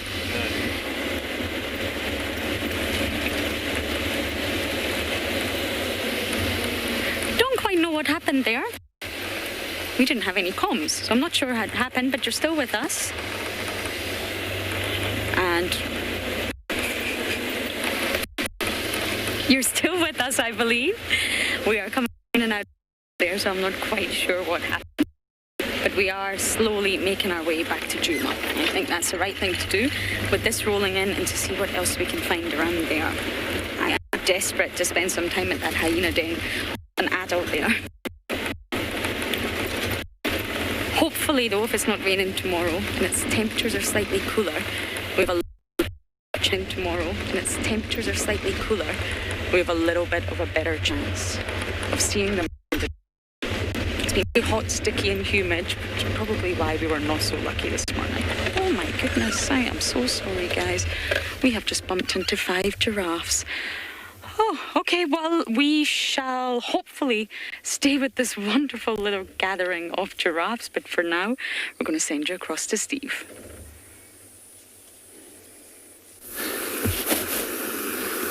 Hello everybody, welcome to Buffelshoek and welcome to the Termite Mound. Harvesting this afternoon was a little bit warm, but what is very, very exciting, let me just turn down my hot water here, it's boiling. Elephants pushed over a tree. I was able to actually harvest some root. Now I don't normally harvest roots because the roots mean I have to damage a tree, but this root was exposed, and the reason it's so wet is because I just washed it. It was very dirty. So roots is where many of the trees that we know of take their nutrients into the soil and their medicine. So that's very, very yellow. The bark inside. Just try to chop it up a little bit. I'm going to be making a couple little decoctions here, or one decoction, mainly with the roots. But the bark as well is quite useful. I'm always able to get the bark, always able to get the leaves and the fruits. And once I just chop this bit. Okay, so here we've got the roots, and this is fresh. It's still very, very fresh. It's probably too fresh, but it is what it is, everybody. I'm going to make a decoction out of the bark. I've got my trusty kettle boiling, and I'm going to throw it in there. Of the roots, sorry. Stick it in there. Now that's a boil. Now that's going to change colour quite quickly, I reckon. Okay, so in front of me, so here's the bark. The wood underneath the root, you can see it's very, very yellow. It's quite tough. I mean, I had to cut it with my Leatherman sword. It was quite strong to cut. So very, very fresh. It's got a very earthy smell because of the ground. Very earthy smell because the ground. And there is one of the branches that I harvested. I stripped the bark off. So you see the wood, very, very, very yellow, very, very hard. And utilized for all sorts of implements, even as far as fence posts if you wanted to go there. It's a very, very strong and durable wood. But we just allow this. Oh, it's boiling over already. That's good. Oh, it's frizzling and bubbling in there. Here we've got some bark. some bark over there that I've harvested freshly. I've got some pods, very, very characteristic, easy to identify, purplish pink, two-winged pods. The Terminalia sericea, the silver cluster leaf. You can see that. Very, very easy to identify.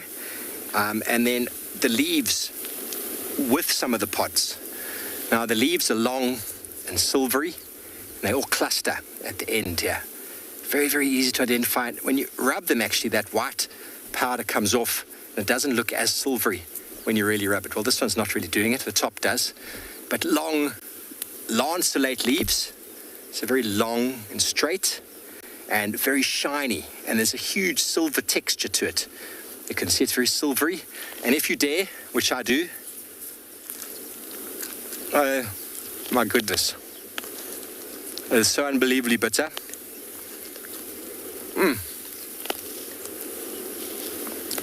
It's not good. Now, old tribes used to actually use the silver on these leaves to glaze pots.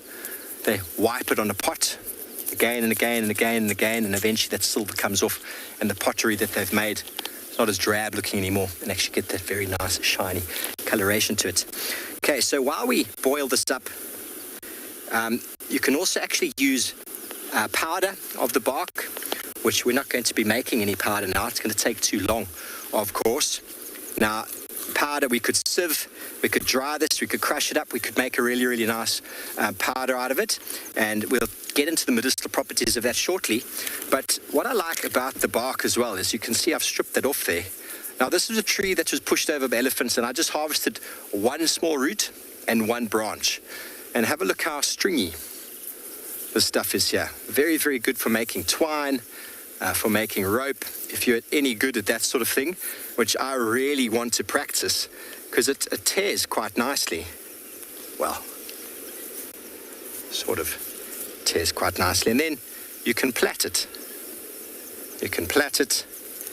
Not that I'm very good at plaiting. Seb, you've got a young daughter. You're probably good at plaiting. So you could plait this. You could make it into pretty strong twine, which you could use for all sorts of things. Okay, well, I'm getting eaten alive here by flies. We're going to let this decoction boil up. When you come back to us, we're going to drink some and explain exactly what can be done with it.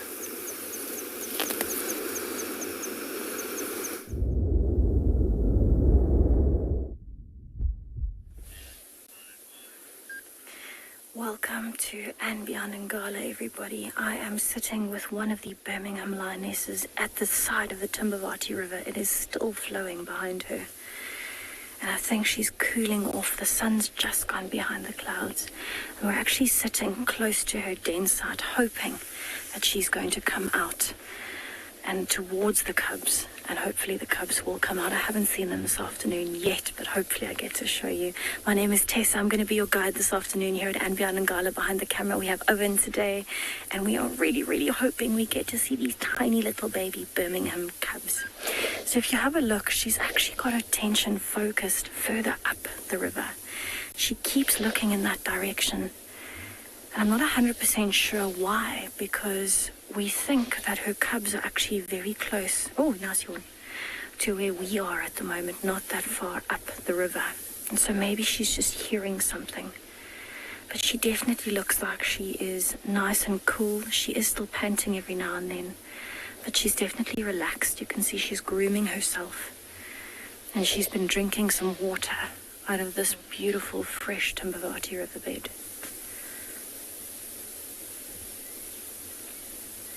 So she has not moved her den site very far from where it originally was, just a little bit further up the bank and a bit further away from the water.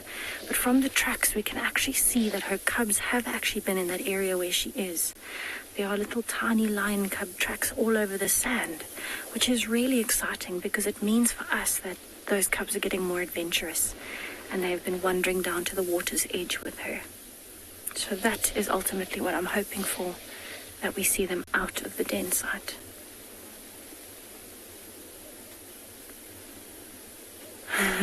Definitely grooming hour. So it is actually a good thing that she is grooming and yawning. It means that she might get up soon. And I'm really hoping she walks over towards us and leads us to where she's hidden her little cubs along the bank.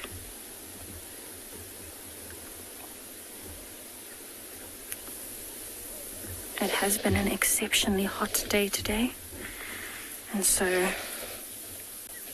think she's just enjoying the fact that there is actually some cloud cover now. We are actually expecting rain from any second now, with some massive storm clouds building again.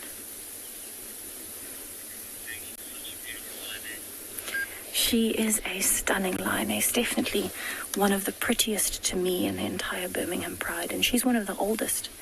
So she's always held a lot of respect here at and Beyond Ngala as being an exceptional mother and an exceptional hunter.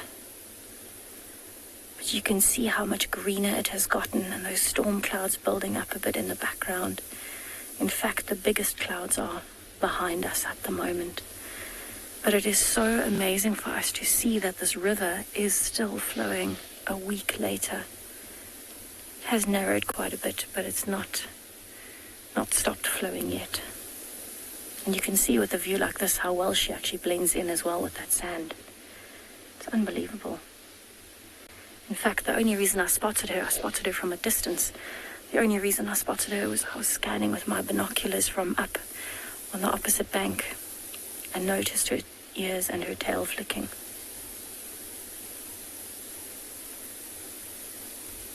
So I can actually hear some thunder rolling in at the moment as well.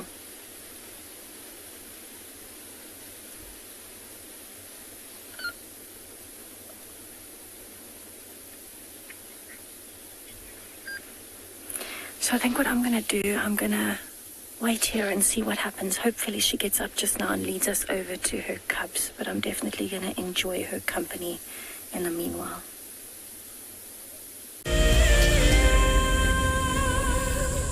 Imagine having your own secluded African bush home where you and your friends can enjoy the ultimate safari experience.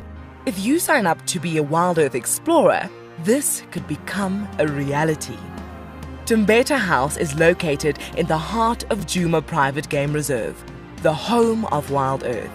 You could win a chance to stay at this intimate wilderness retreat, offering you the rare and highly sought-after privilege of your own home in the bush.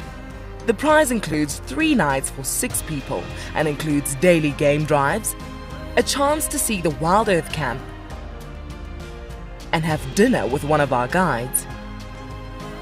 Sign up to be a Wild Earth Explorer before the end of February 2021 and you could be heading to Djuma, the place that we call home. Available dates are limited, so terms and conditions apply.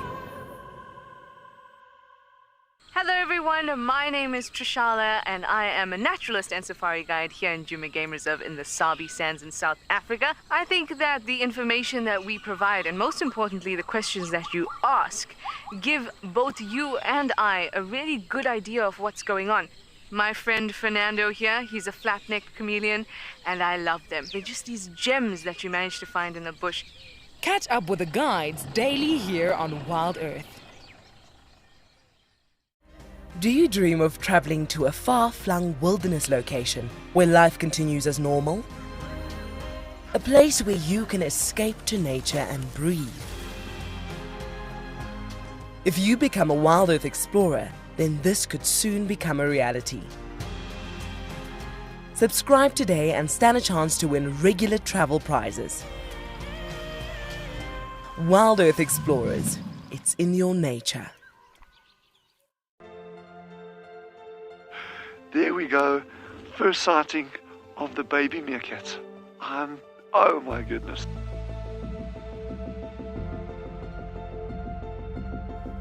Ah, how cute is that? Look, hear no evil, see no evil, do no evil. There they go. Tune into Wild Earth every single day. It's in your nature.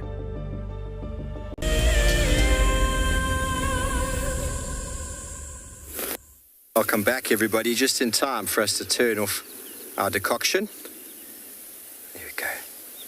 I must warn you all that there are some biting flies that are eating through my shirt. So if you see me jump a bit, I do apologize. Okay, so Decoction. Our decoction has been made. Are you ready for the coloration? Now, decoctions are basically 2/3 water and 1 part product. So there is an enormous amount of bark root in there. Look at the color of that. Ooh, that looks bitter, doesn't it, Seb? I didn't bring your honey. Seb only drinks when I provide honey. Just let it go. I use my sieve to catch any bits. Okay, so I'm just going to let that cool down for a moment. And when we talk about the bark, I mentioned the powder before. So the bark powder is quite useful. It's been used as an all-round sort of, you can sprinkle it into the wounds of an individual if you happen to have an infection. It's been used to put into food to help with diabetes and also with menorrhagia, which is basically when ladies bleed between their cycle. So just to kind of bring things back into play.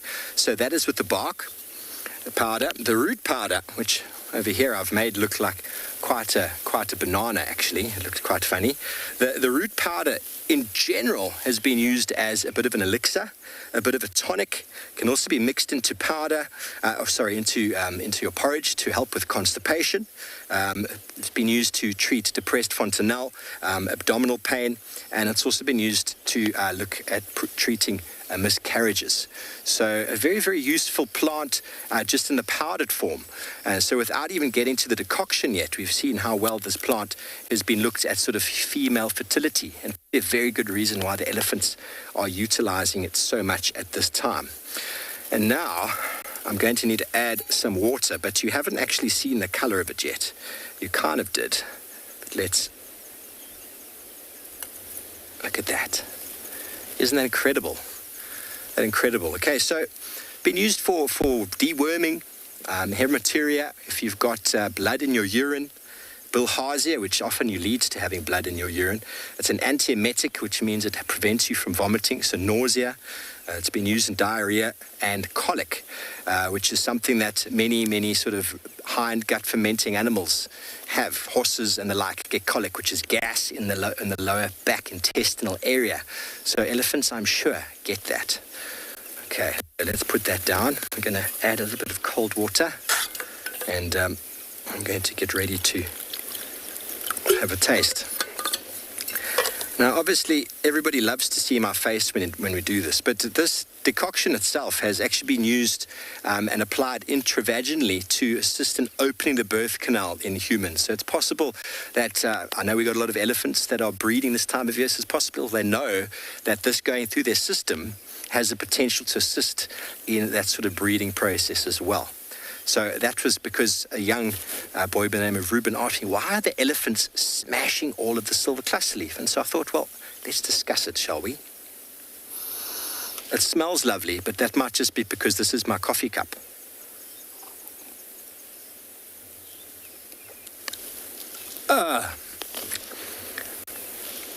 That is not good. That is not good at all.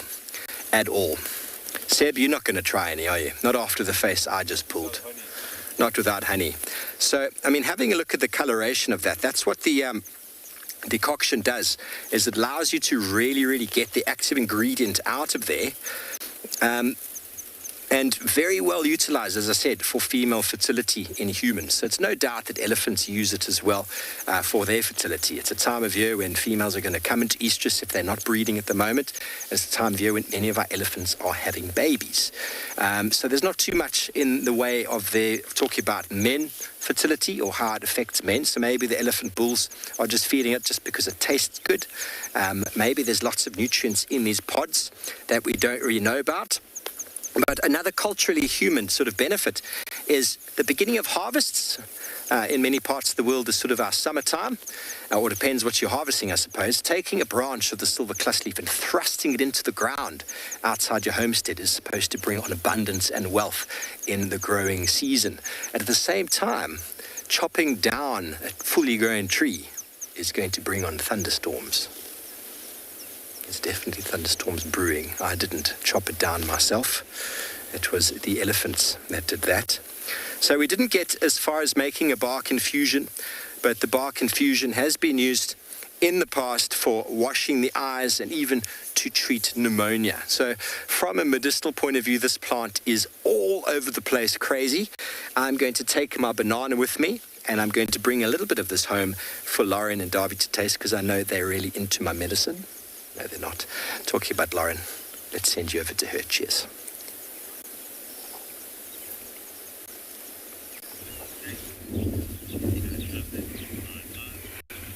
Oh, Stephen, that sounds lovely, but no thank you. I have my spirulina. That is interesting enough to taste, and it's actually really gross, but I still drink it. Apparently it's going to make my hair grow. But anyway, Jared mentioned there were no attempts at my quiz, not one. So I'm going to take it that I stumped you all. For once, I've actually never successfully managed to stump you all. What was a new phylum discovered in the Kruger National Park, a new group of organisms that have never been discovered before in an area like this. And in fact, in 2016, it was jellyfish. Yes, jellyfish in the Greater Kruger National Park. The phylum being Cnidaria. It starts with a C, but you don't pronounce the C. Cnidaria. That also refers to coral. Coral and jellyfish are very closely related. And yes, they found them. I believe it was 2016.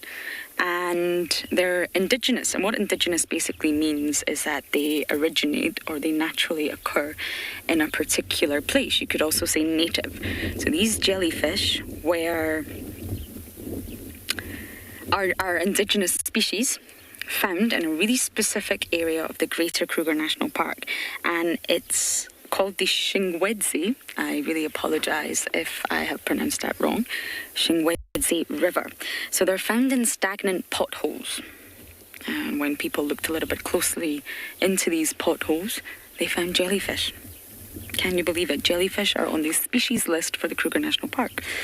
And apparently it's a really famous rock formation known as the Red Rocks. And that's where you find them. And basically, they've arrived there through seasonal rivers or seasonal water flows. And then, of course, when it dries out, you're left with stagnant potholes, stagnant areas where you can find these jellyfish. And crazy. You can actually Google it. It's on Google. It's in one of the Sand Parks report. So I'm just going to conclude that I stumped you all. Freshwater jellyfish as part of the species list for the Kruger National Park. Okay. We can see something very nasty rolling in, but we're still going to do one more loop in case we can see Tandy's little one. It'll be here somewhere. Of course, as you all know, the vegetation, it's so overgrown. Oh, there's the giraffes we bump into. Ah, many of you are commenting on the scenery. Yes, we had an elephant. The elephant was part of the scenery, but sadly he wandered off. But we do have 5 giraffes, if not 6 possibly. Let's see if we can catch up with them. It's the same ones we bumped into earlier. But I have a funny feeling we might be a little bit too far away from home due to this nasty weather rolling in. We may have to sort of get a little bit closer to Juma. But let's stop at the giraffes first. There's 1. Ah, there's 2. I can see you all.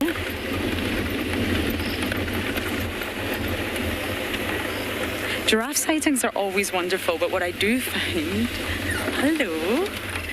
is multiple giraffes together, which is essentially called a herd. Yes, we say tower and journey, which are lovely words in the English language, but really, it's a herd. And when you see multiple giraffes together, it's always something special. You never quite get the high numbers that you do in the likes of the Masai Mara here. But still, 5 to 6 is quite a lot. This one's running, Darby. Do you see that? And the impalas are running too. Why is everybody running?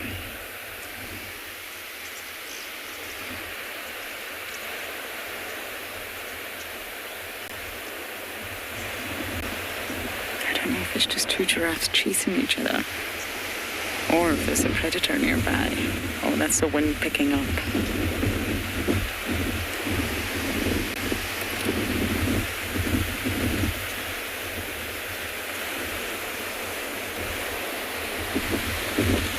Rowan, you're saying they know something we don't know. Absolutely. I actually think they know a lot that we don't know. A lot.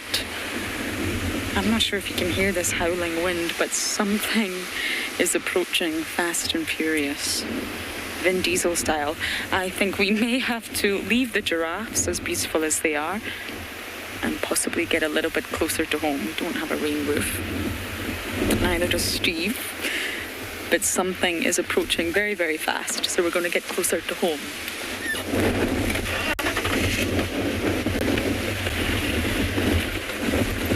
But yes, they absolutely know something. I have a whole sensory world. I just want to check that's a termite mound. Do you see the bottom of that tree, Darby, to the left? Is that a mound? Just let me check it's not something else. Most likely going to be a mound at this rate, but it's worth checking. Ah, yes, it's a beautiful termite mound. Leopard-shaped, of course. Wow. I hate to say this, but Steve was right. Don't tell him I said that. The storm is well and truly rolling in.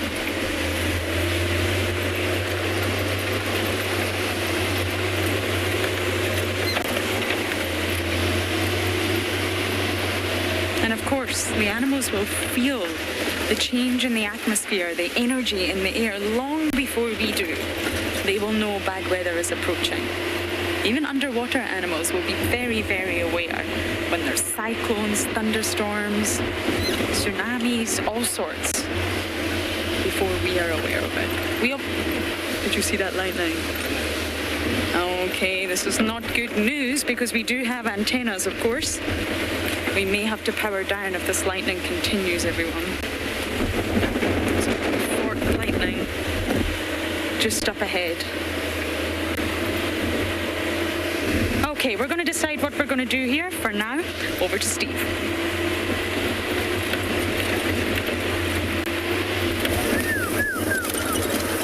Hello, everybody. Well, the storm is coming. It's rolling in, and unfortunately, I mean, rain's not the end of the day when it comes to us, but when it is a huge storm with rolling thunder, like what we can see in front of us now, then, yeah, we have to be very cognizant of the fact that things can get dangerous. So that storm is in the direction we're heading, the cap. So if we do have to suddenly power down because of a lightning strike, well then, I'm terribly sorry if you lose us. And I promise I didn't chop down the tree. The lightning storm has been predicted. We've seen it building in the distance. And like I say, it's not the rain that's the biggest issue, but the actual lightning. We've got this massive big antenna on the back, which is basically just a superconductor. And Seb has just arrived back today, so we can't be having any of that now, can we? So anyway, I've still got quite a bitter taste in my mouth, I'm not going to lie. But what a wonderful plant, isn't it? The silver cluster leaf. And that beautiful yellow wood, I forgot to mention, is actually apparently been very well used for furniture.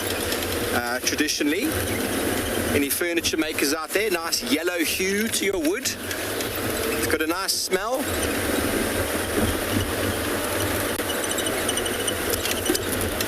I think I need some cacao to wash my mouth out. Cacao's quite bitter, but it's lovely. That was really bitter. How dark it was. Goodness. So nice to get the roots. Last time I did a silver cluster leaf, I didn't have any roots. I was only able to use the bark. So, because the bark's below ground, it doesn't need to have the same sort of protection that a tree has above ground from fire and from many of the animals that will attack it. It's why porcupines dig. They get the nutrients, probably more nutrients out of the bark than they do out of the above ground. The above ground, there's a lot more dead material, a lot more sort of scarification, all the material that's there to protect it against dehydration, insects, and as well as herbivore attack. So underground it can be a little bit less protected, probably a little bit more absorbent. There were small roots coming off of that piece that I'd cut, so extra little bits to absorb the nutrients from around, and it's nice and fresh from being underneath the ground, which is really, really nice. I've still got that very earthy smell on my hands. I love having earth on my hands and under my feet.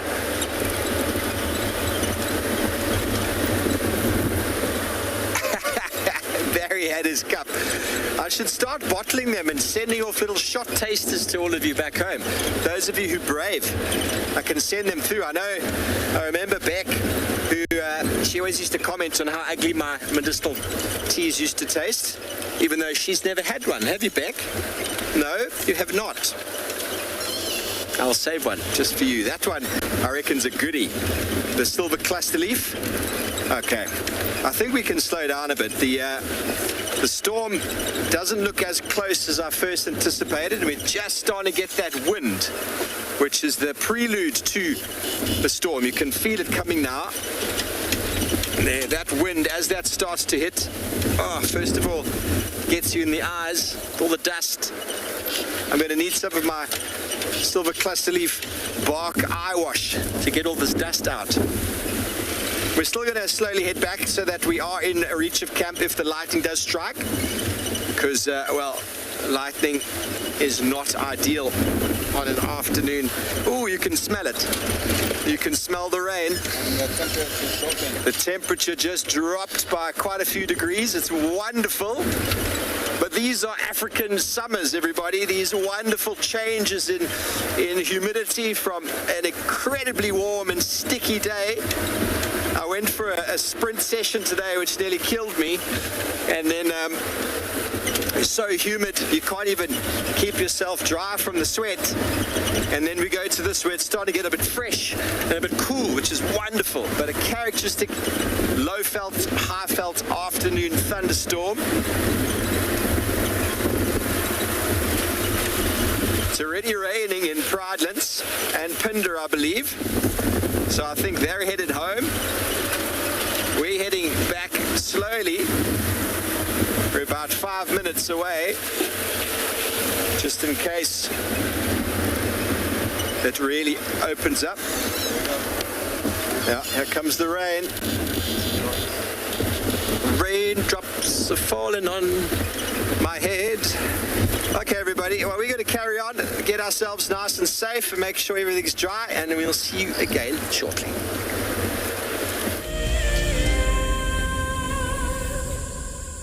When on safari, there's nothing better than an evening spent under the stars chatting around a fire, with the sounds of the wild all around you. If you sign up to be a Wild Earth Explorer, you can build your own memories by joining our guides for regular fireside chats. Subscription payments can be made by PayPal, credit card, and now bank transfer. Wild Earth Explorers, it's in your nature. Okay, there's another big male coming in from our left here. Another big male, look at this. This is the one. Now you're going to see sparks fly, guys.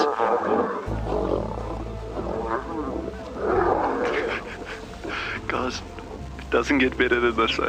Yes, unbelievable. Africa, I love you, eh?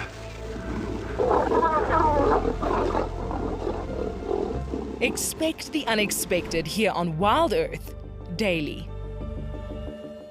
Have you been watching Wild Earth and dreamt of being right there on safari with one of the guides? Well, now you can. Wild Earth is offering you a chance to buy a ticket to dream. You or a friend can hop on board a live Wild Earth show and join our guide on safari. The ticket is redeemable at any of our locations, anytime in the future. Only a limited number of tickets are available, so don't wait. Get your ticket now and start dreaming. Terms and conditions apply. There's a grounding earthiness to this place that we feel in our ancestors. It's a place where, believe it or not, we evolved as a human species, and anyone who's come to Africa will understand that.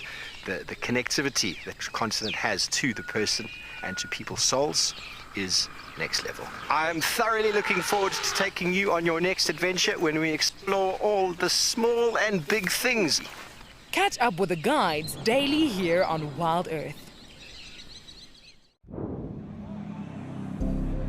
In a world full of upheaval, we all need a quiet and safe space to breathe. A place where anxiety and stress don't exist. A place where life carries on as normal. Escape to nature with Wild Earth.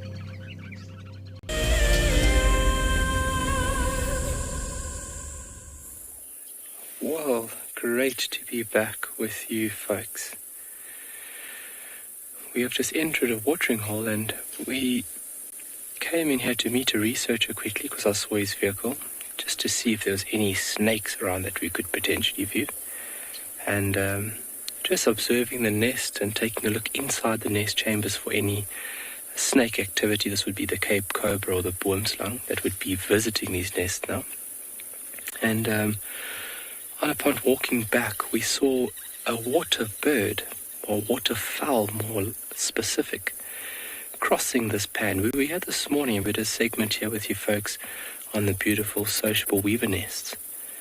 And I am 90% convinced it was a moorhen, but I'm almost 98% convinced it was a lesser moorhen, which is a bird that is very far off of its range.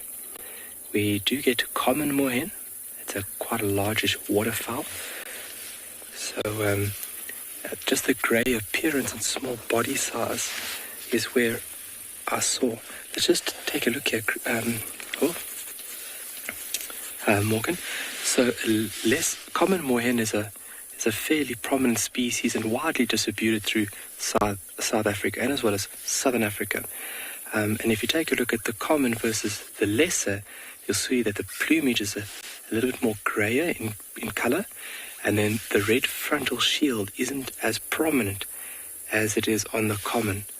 And I am 90% sure that was a lesser moor, and that would be a fantastic bird to see. So if we take a look at the distribution range, take a look at that. Look how far we are off the distribution range. I should have a little pointer here for you folks, but sorry about that. But so what we're going to be doing is just doing a little birding over here, doing a little stakeout. If any other animals come into this watering hole, it'll be great, but we have a lot of butterfly activity as well. So a lot of things to keep us entertained in the hopes that this bird will come out. Those are very small butterflies moving around the pan's edge, more than likely blues or hairtails. Those family groups are very alike, and it becomes a very big challenge in order to ID them. But coming down to the water's edge for a drink is what they're doing.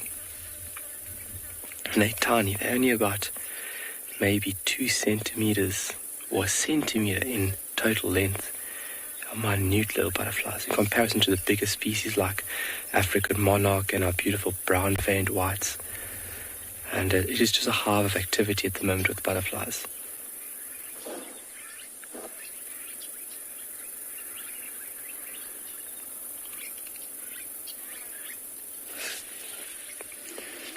It's all coming down for a bit of moisture. See a lot of bees and flies buzzing around there as well.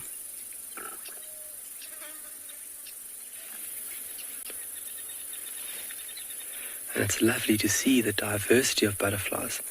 And the best way to ID them is to take a photo and then obviously zoom into the photo and then to see all these little markings on the wings. That's the easiest way. But when you get to this family called blues, some of them are, even in the hand, you are unable to identify them. So that's how tricky it becomes. But there are some other species that are ready to find. So what we're going to do is we're going to see a position that we can maybe get a bit closer. Maybe we'll get a small camera and we'll get up close and personal with all these tiny little butterflies, and we'll see if we can ID them with you. It's going to be a bit of a challenge, and my butterfly knowledge is good, but not the best. But that's always room for improvement, eh?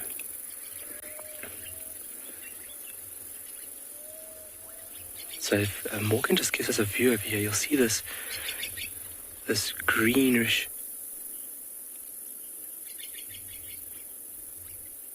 Cindy, Morgan, so let's take a look at that green algae over there. Cindy, antelope and carnivores, their tummies are well adapted to drink out of bodies of water just like that.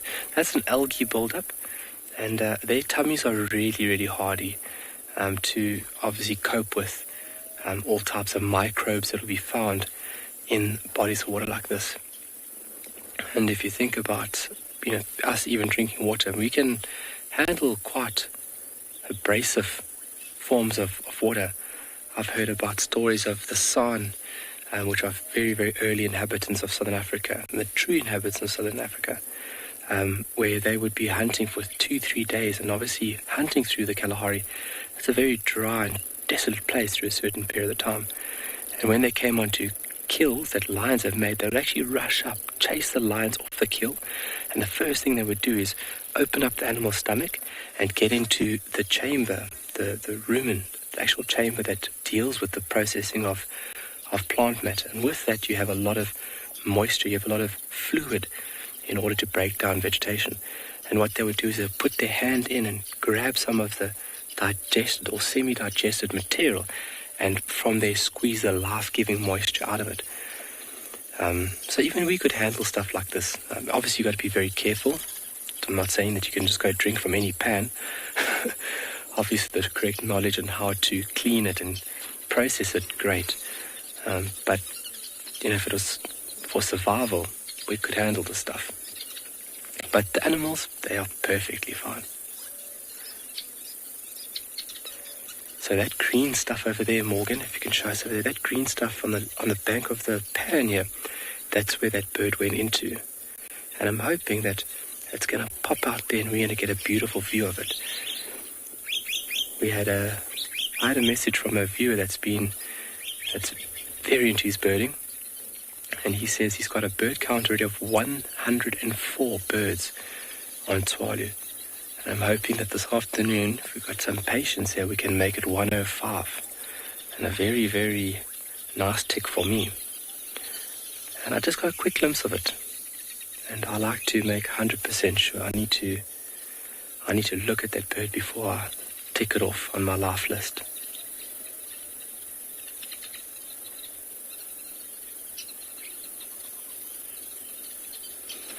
Minamu. So if you look at Tswalu, we are a very arid area, and if you think about our rainfall, only between 200 to 400 mils per annum. This year, obviously, the heavens have really gifted us with a lot more, which we are very grateful for. But if you look at Tswalu and its western position, we have got quite a good diversity of butterflies. So Tswalu has 76 different recorded butterflies. I mean, that is just fantastic when it comes to Lepidoptera species. And if you look at butterflies, their distribution is, you have a very, very high diversity on the northeastern part of the country. And as you go down to the Western Cape, the far southwestern corner, your endemic rate goes up, but then your diversity drops. And if you look at butterflies, they are tied to certain type of plants, because in their larval stage they need a certain plant in order to eat and consume, grow and develop until they can finally pupate, and obviously they make that chrysalis. They stay inside there, they go through metamorphosis, they then emerge as an adult butterfly. So if you look at plant species actually if you look at the distribution of plants in South Africa, certain butterflies will be tied to these plants along or across the board of South Africa. But 76, really good. And some of them are really tricky. Sometimes I scratch my head and I think, how? There's minute differences in spots and dots and lines, shape of the wing, shape of the antennae, shape of the abdomen or the thorax. It becomes very, very tricky. Oh, big group of starlings coming in. I'll beautiful Namakwa again. And we should have these sociable weavers coming back home any minute. It'll be very nice to see and enjoy that with you folks. But let's send you over to another watering hole in Ngala.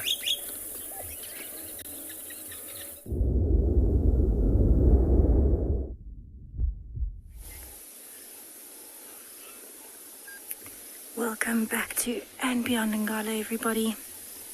I'm actually sitting at Clara Dam in the east, and we decided to leave that lioness at her den site. It is quite a sensitive sighting with such young cubs. We only want one vehicle around at a time and as little pressure as possible, so we actually made space for another vehicle with some guests to come in and have a look so we don't overwhelm her. But have a look at this beautiful scene in front of us. Clara Dam is looking so full. There's some hippos in the distance and some massive clouds coming in. And these are the small ones. The really big ones are actually further to the left. It's crazy.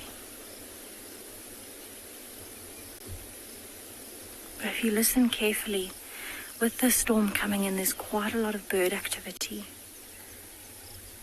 And you can hear the thunder rolling. We can see some lightning in the distance. So quite like... There's an elephant as well, calling. Quite like Juma, we are expecting a storm to hit sometime within the next hour. I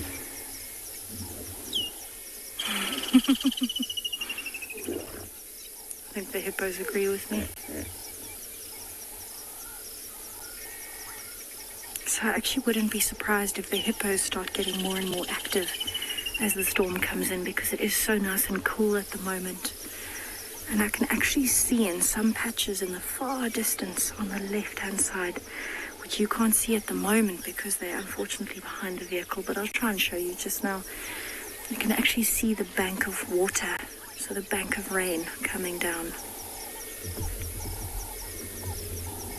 Let's see if we can get a patch of it there. You can see a little bit of it coming in there, but it is unbelievable how dark that sky is. And it's even darker behind me. So I think we're expecting quite a lot of rain. It was actually supposed to hit us at around 5 p.m. here, South Africa time. And it's actually taking a bit longer to come in than expected, but it does make for some beautiful shots this afternoon. You can hear a lot of birds, red-billed buffalo weavers. The hippos are definitely making a nice noise today. But I'm going to sit here for a while longer. There was some fresh elephant dung as I was driving up here, so I'm hoping that some elephants are on their way. And in the meantime, I will send you to Steve with his elephants.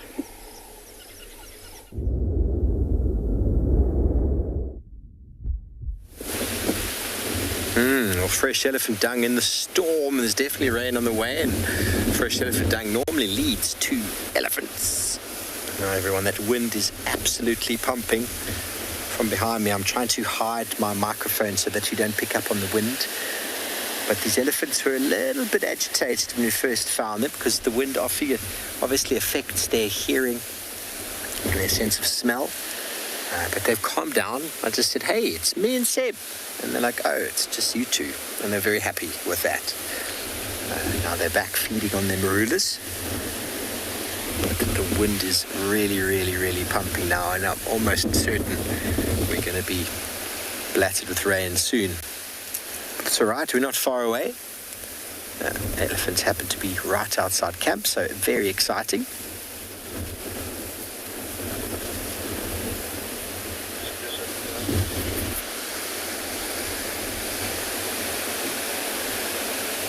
Sam, it's hard to say, really. I mean, many of the animals get affected quite badly by it because of the wind. I mean, can you imagine being a poor animal that has to survive in the darkness? All you've got is your okay vision and your sense of hearing. And then the wind comes along. So predators thrive in the stormy weather. But obviously lightning has the potential to affect any animal. I think it's all pretty random, though. Birds seem to have a very hard time in the rain. monkeys and baboons always look very depressed in the rain, and I suppose you would be as well if you were caught in a huge storm and you had nowhere warm and dry to go. Elephants, though, they seem to love the rainfall, and they don't like the wind per se. It just puts them a little bit on edge. But the rain, they like it. They're big fans of the rain. And I'm trying to think if there's any other animal that might particularly not like the stormy weather at all. And I'm not sure off the top of my head. I quite like it if I'm indoors, to be honest. There's nothing like an afternoon thunder shower to cool everything down. Just like that, they've decided it's time to grow.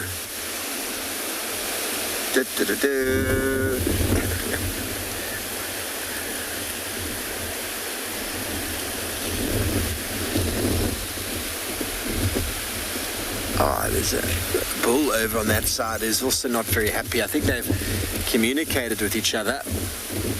Let's move up a bit so we can get a view of what's going to happen.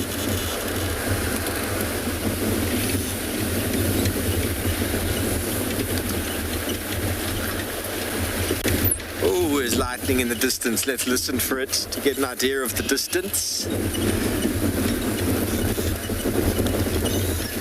As they walk down through the band of Terminalia cerussea, the silver cluster leaf, that we've spoken at length about this afternoon. They want to go and get out of the wind, and to do that, going down into the thickets, the depressions, is the only way. Okay, that lightning is a few kilometers away. Not sure if you can hear the thunder rumbling. One more movement up. You get those dark, stormy skies behind the elephants.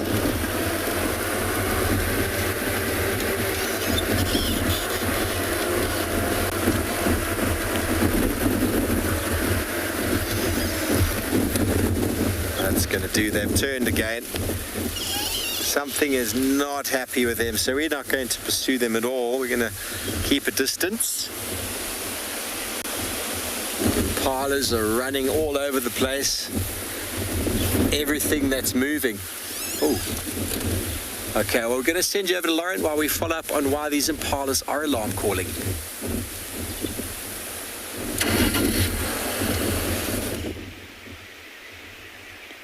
Happy days, everyone. Storm rolling in, but the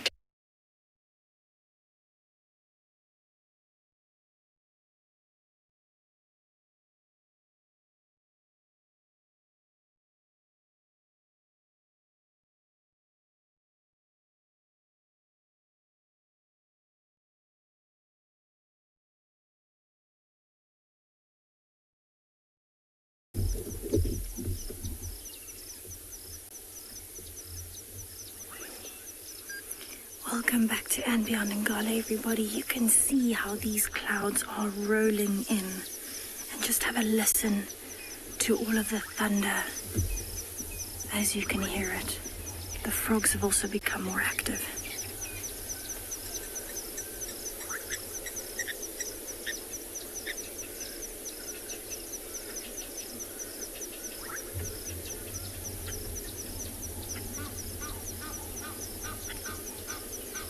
So I've actually also been noticing there are a lot of birds calling, along with the bubbling casinas that you can hear, that almost popping sound.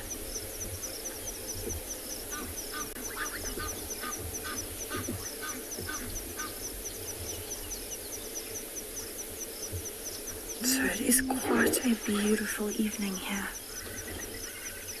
And the hippos are actually venturing closer, so there's only that mum and calf that you've just seen yawning there at the back.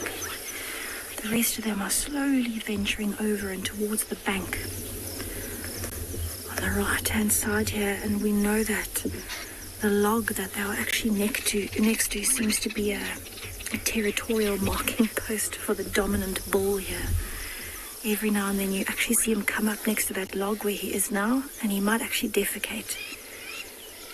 Have a look if there's a... There you go, splashing behind his tail. And yawning, and then he might still make a sound. You can see the poo flinging everywhere. So he often scent marks on that particular tree, and actually a week ago that tree was out of the water, so he used to come out of the water to defecate on it. And that's him marking his territory so that other bulls won't come in. Hippos are fiercely territorial animals, and even when this dam dries up in our dry season, he will be the last hippo remaining. The females and calves might leave, and he will stay here as long as he can, even when it's just a little mud wallow.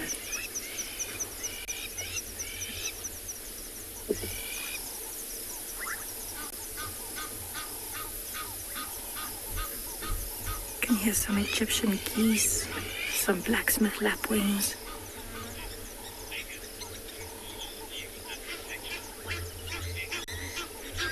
Megan, this is a stunning view with the reflection at the moment, and especially with these hippos getting more and more active. It is so lovely to be able to spend time at the waterhole, especially now that it's filled up a bit.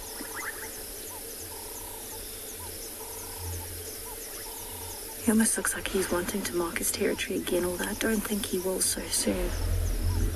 He's definitely spending some time smelling that log.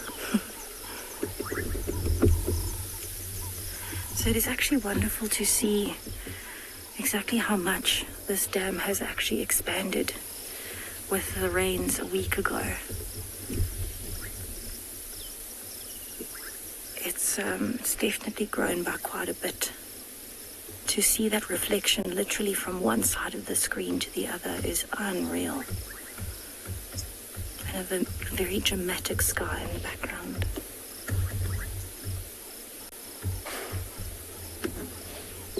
We've actually got some hippos coming closer. You can see the bubbles there in the water. It's making a stream coming towards my left here. That's unreal. We're definitely getting more active as the day goes on and the weather rolls in. So the dominant male is actually following the hippo that's just popped up here. So that ripple you can see on the right is the dominant male coming over to follow her.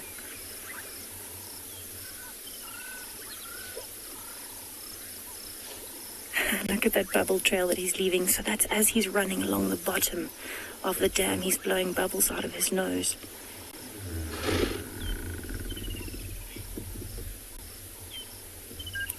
Sipo, yes, hippos can definitely mate in the water, and they actually give birth in the water as well, but in the shallower sections where the baby doesn't have to worry about going completely under the water.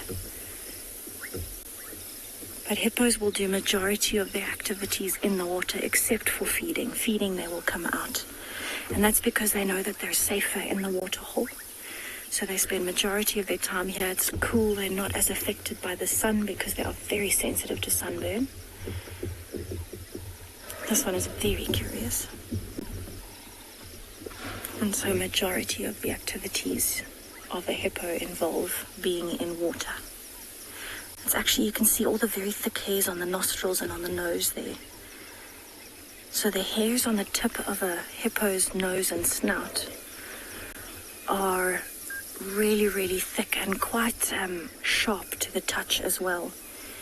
And they're quite important for the hippos when they're using all of their senses. But interestingly enough, they also use that same section to chop the grass off. So they actually don't use their teeth to bite grass as other animals would. They use those very big hairy lips to actually rip the grass out. And then chew it and swallow it. But this hippo looks very curious. She is certainly watching us.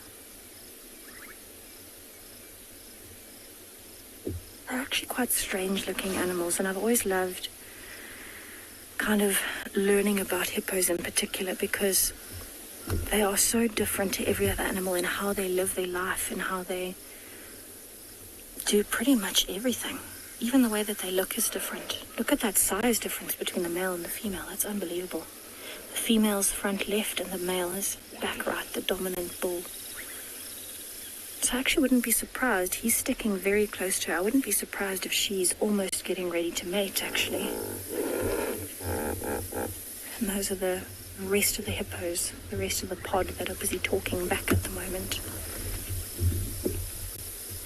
And they're quite close to that territorial log of the males.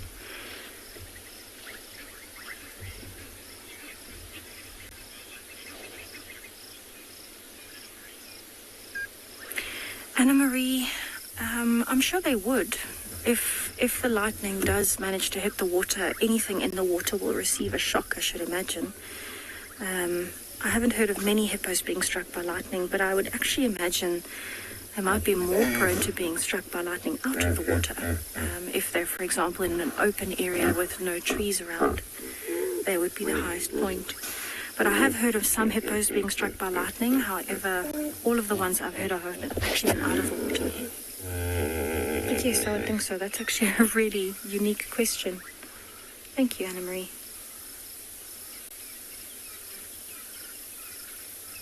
I'd actually love to see one of these hippos come out of the water and start feeding, because it's so unusual to see them out of the water, especially in kind of daylight. Usually they're only out during the night. And I think everyone underestimates the size of hippos, because majority of the time all you see is their ears and their nose and their eyes sticking out. But actually they're incredibly large. They can weigh up to 3.5 tons. That's as much as this vehicle. And very, very tall as well. If I was to stand next to a hippo that was out of the water, it would be as tall as me. And I'm rather tall. I've always thought a very good comparison is if you know what watermelons are. I know some places don't really get watermelons, but watermelons are quite large. Oh, good yawn, speaking of. And if you put a watermelon in that hippo's mouth as she's yawning, you would actually be able to fit the entire watermelon at the back of her mouth. So that would be not even accounting for the open jaws, which would be twice as large as the back of her mouth, if not larger. Imagine that for size. You can fit an entire watermelon in there and she would have no problem chomping on it. It's one of those random comparisons that sticks with you once you've kind of thought about it. This light is actually getting even more beautiful at the moment. Is that a little family of Egyptian geese? That is so cute. There's actually quite a few adults on the side, but it looks like there's a few teenagers too. I think those are the Egyptian geese I heard calling earlier.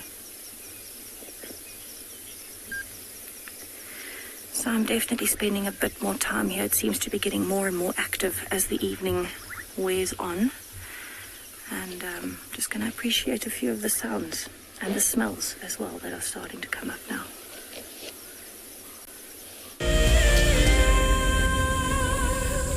It's no secret that nature can heal.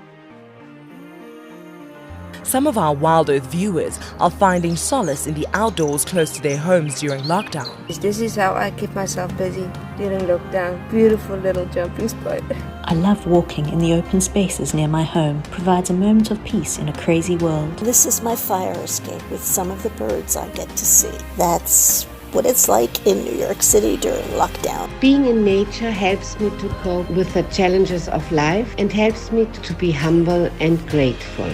It's magical watching everything turn into a winter wonderland as the snow softly falls. Been doing lots of walking, dog walking, outside at parks. This is my Ridgeback Drake. Our little slice of paradise is a provincial park called Hopewell Ross. Connecting with nature is critical to stay positive during these tough times. Wild Earth encourages you all to find time to escape to nature. Hi, my name is Taylor McCurdy and I'm coming to you from eco training here on Pridelands. My most favorite animal in Africa has to be the elephant that's behind me, and this is Kumo, you'll meet him.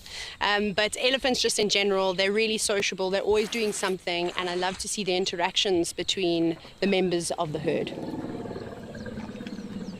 Catch up with the guides daily here on Wild Earth. Imagine having your own secluded African bush home where you and your friends can enjoy the ultimate safari experience. If you sign up to be a Wild Earth explorer, this could become a reality. Tumbeta House is located in the heart of Djuma Private Game Reserve, the home of Wild Earth. You could win a chance to stay at this intimate wilderness retreat, offering you the rare and highly sought-after privilege of your own home in the bush. The prize includes 3 nights for 6 people and includes daily game drives, a chance to see the Wild Earth camp, and have dinner with one of our guides. Sign up to be a Wild Earth explorer before the end of February 2021, and you could be heading to Djuma, the place that we call home. Available dates are limited, so terms and conditions apply.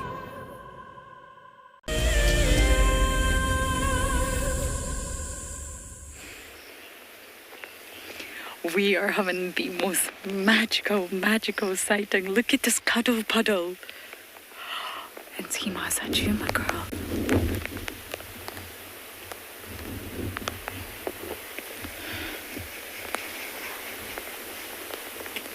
Davy, let's just keep a close eye on this hole. Davy and I think we saw and heard a cub. But I don't know if, because I am so willing for that to happen, I imagined it. Which, believe it or not, is really possible. I think Intima was just suckling. Did it sound like more than one to you, Davy? Just sounded like one. I can't believe this. Intima, have you got a secret you want to share with everybody? I honestly thought I saw a tiny little brown head, or black head, should I say. Oh, now all the cubs are getting active. Okay. This has been the most, I could cry with happiness. Everybody's just cuddled together in one big puddle. June was suckling, but now her little June bug is very much awake. There is another cub in there. I don't know if it's 1 or 2. And Tima was tending to something. You can see, Swazi put his bottom in that hole before. And of course, he was just causing trouble and notorious Swazi.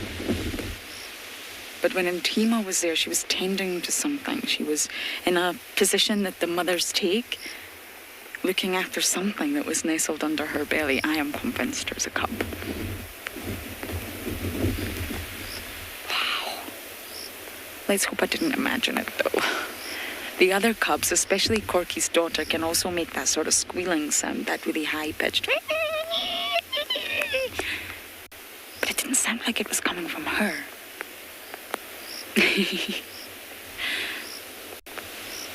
Oh, this is so magical. It's so good to see everyone. We've got Intima, June, and all 6 cubs that we know of.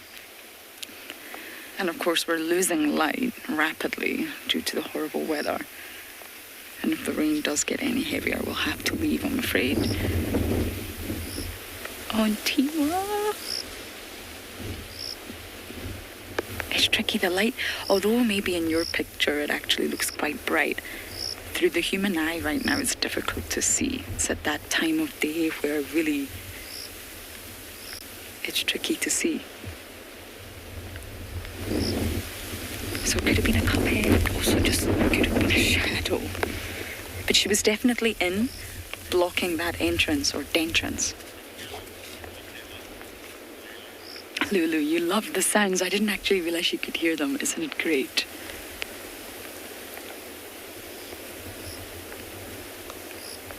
See, Intima's still remarkably small, especially compared to June and Ribbon, even Corky. She's going to be 4 next month. It's going to be her birthday. And she's still quite slim and a lot more petite. Oh, the weather's really changing here. It's so good to see everybody. June's little June bug is no longer little. I think I'm going to have to remove that word from my vocabulary. I've only been gone 2 weeks. Oh, I think I'm going to have to spend every drive here. Hope we'll get a nice size comparison here between June and Intima, I think. But Intima we've been suspicious at for a while. I saw really prominent mammary glands on her, and I think Tristan thought he saw suckle marks. So there's definitely, I really feel Intima's given birth.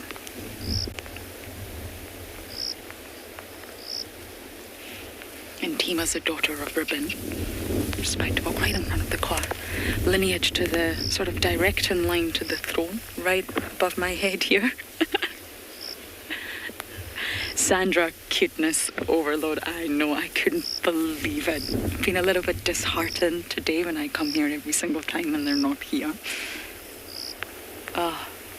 They all came up to greet the car. They're very habituated, they're very relaxed, and hyenas in general are incredibly curious animals. I mean, look at Mr. Swazi.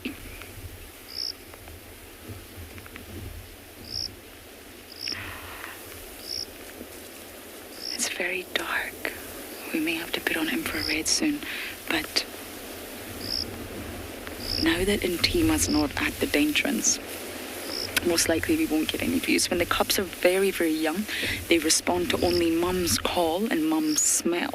So the mothers will put their head, into the entrance and make a call. And the cubs will recognize their mother's call. They all sound the same to us, but the cubs will recognize, and then they know it's safe to come out of the den. Mom is here. But slowly but surely, I mean, look at June's little bug. She's now fully running around this den, terrorizing everyone. She's no longer going to stay in the den. She's going to follow the other cubs. That's her there. She's going to follow Ribbon's boy. She's going to follow Heart's pair. But in the early stages, between about, birth and 6 weeks, they will only come out when mom calls, and they're very unsure. They're unstable on their feet, and they're weak. They're very scared of what lies beyond the den. And then once they discover it's all fun, everything's fun, you can cause so much trouble, then of course you can't get them back inside. Just need to go to infrared. Okay, we're going to go into infrared now. The picture is going to change. We've lost too much ambient light. Okay, and while we do that, we are going to send you lot down to Swallow.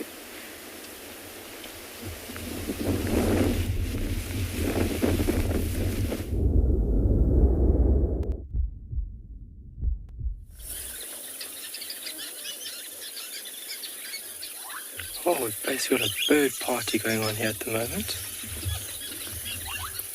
Big group of wattled starlings have come down to the water's edge to do a bit of bathing.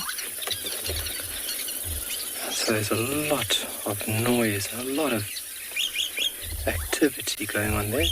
There they are. And then we've got all the sociable weavers coming home to these nests, so it's just an eruption of noise here.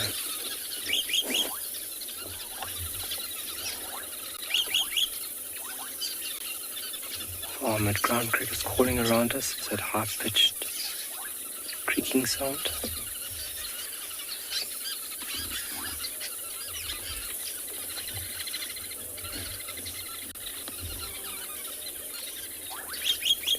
That camel thorn, that old, the remnants of the camel thorn, they're providing a beautiful structure for those birds to find a place to perch.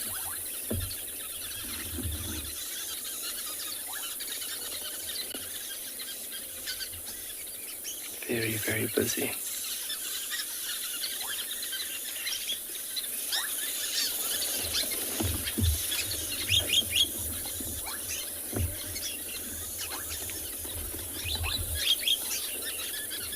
So general hygiene for birds is a very important behavior displayed across the board.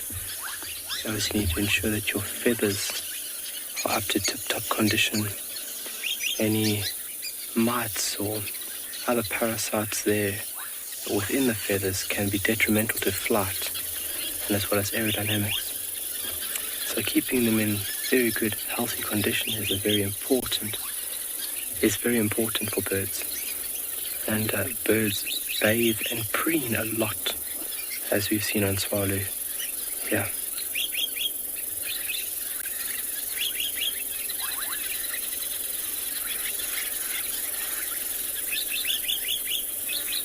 Lots of activity here. Bernie, yes, fantastic sounds, especially these sociable weavers behind us. They've just now all started arriving. We're going to try and swing around. Let's maybe see if we can get a view here. Let me actually move us back a bit, Morgan.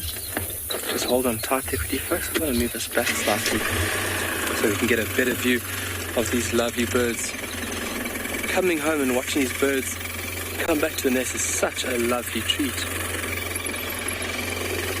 Just get us nice and level here. There we go.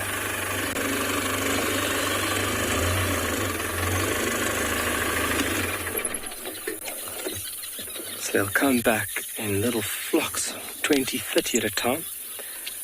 And they'll do a little bit of maintenance, check that the nest site is all good.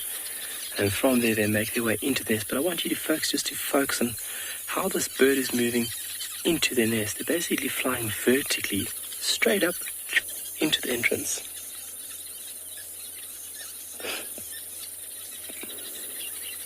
To the precision of the bird, and as well as the thrust that it needs to move up into the nest is quite remarkable.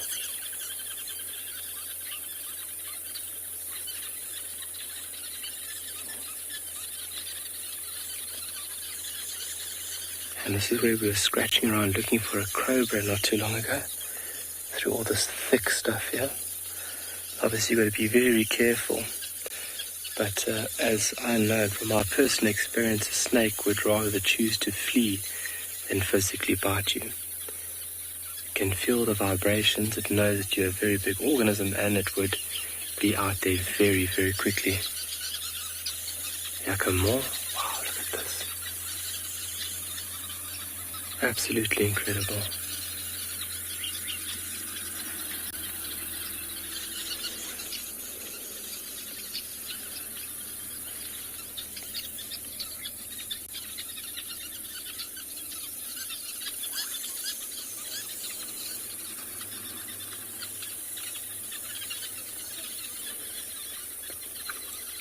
There we go, Morgan's got us a nice one in view there.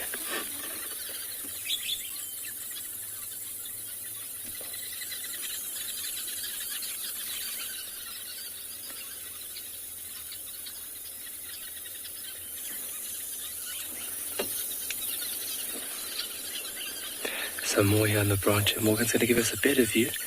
And these guys are going in and out of the nest here as well.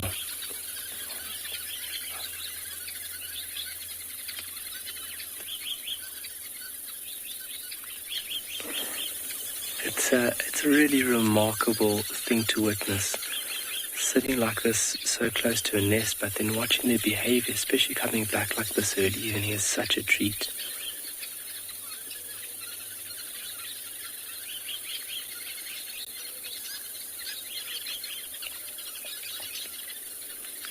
And how they remember where their nest is in the amount of entrances that are under that nest. I'm just fascinated on how they know and remember which one is theirs. They also need to be on the lookout for things like barbets. Acacia pied barbet will actually hijack a nest early evening like this. So a pair needs to be very careful that when they get back, they need to make sure there's no intruders in and around this nest. And if there is, they will try and actively defend or chase off that hijacker.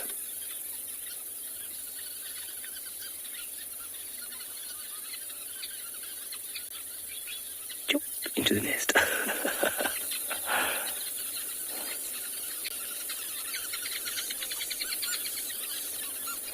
And just the sound for me is absolutely beautiful. Light twittering. Stevie, nests can last for a very long time, and it's something that is continuously maintained and renovated. They don't stop. They really do not stop. So this nest, I would say, is well over 10 plus years to get to this ginormous size. I mean, it is a very large structure. This tree is supporting 3 separate nests. If Morgan just gives us a little bit of an out view, you're going to see there's actually a split. There we go. You can see there's a split between the 2 nests in the central part of your view. That was actually joined not too long ago. And I just spoke to a researcher now, and he says there were some naughty baboons here that came and did a little damage on this nest. And we don't know if they were going for the eggs and chicks. Obviously, it would be very hard to get up and in there to acquire any type of food items. But they could be feeding on various types of insects in and around the nest, skinks and lizards. But obviously with their weight, I mean, a baboon's a fairly heavy animal, weighing at about 20, 30 kilograms, I think maybe around about there. And obviously with their weight, they have actually physically broken another nest that's very close to this one. Unfortunately for the sociable weavers.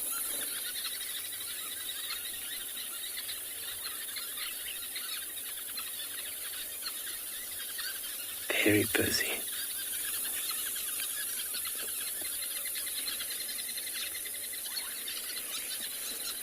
So once they go in here for the night, they will remain in these chambers.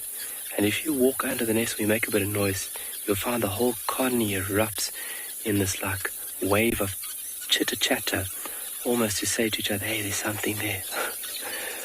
But we're going to reposition the vehicle and get you folks a better view on this beautiful nest. But for the meantime, let's send you over to Lauren very quickly.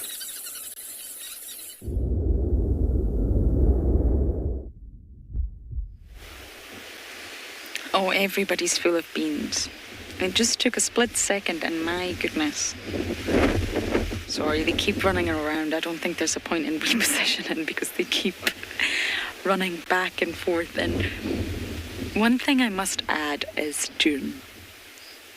Now, we assume that June could be the lowest ranker on the sort of proverbial ladder, also known as the hierarchy and spotted hyenas.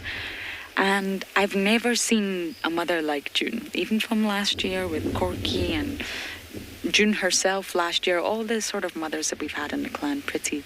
She is so unbelievably attentive to her little one. She's very protective over it, and she chased and chased and chased this little one round the den to try and grab it in her mouth and put it back in the den. And of course that's not going to happen, and it didn't happen.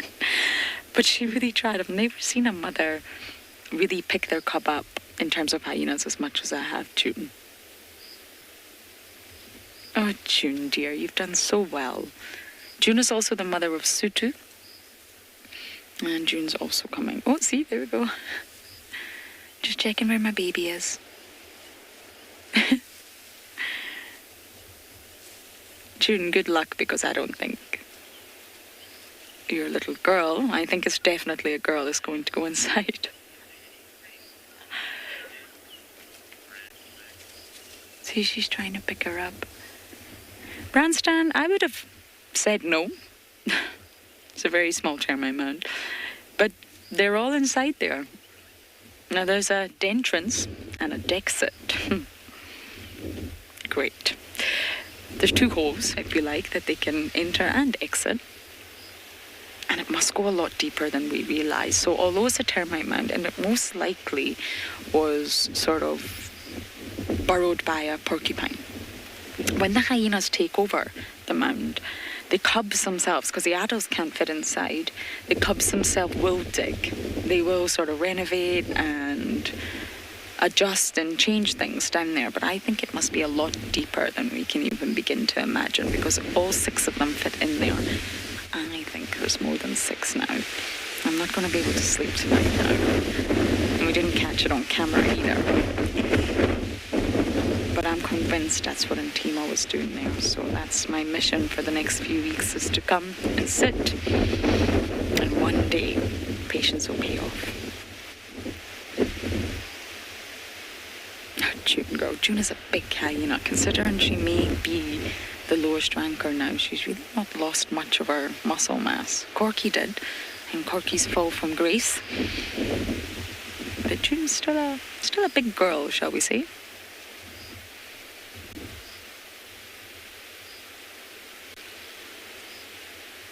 Where's your baby, June?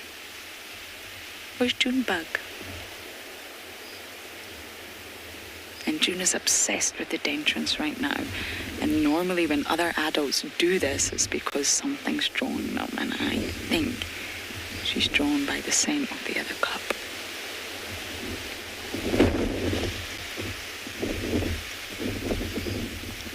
It's so good to spend time with the Juma clan.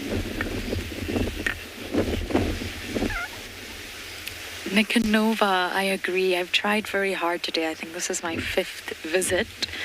And there's actually a stump here that I've hit every single time and cursed myself for doing so. But it's been worth it to just come. They're all alert. There's a storm. The wind is howling. And there's the potential of a new cub. The clan is thriving. Really, it's thriving. Considering what they went through. In November 2019, a matriarchal takeover. Oh, now we're just looking at an empty termite mound. That's a wonderful sighting. Okay, we're definitely going to sit here as long as we can, as long as there's an adult. But for now, we're going to send you across to the Vov and his elephants.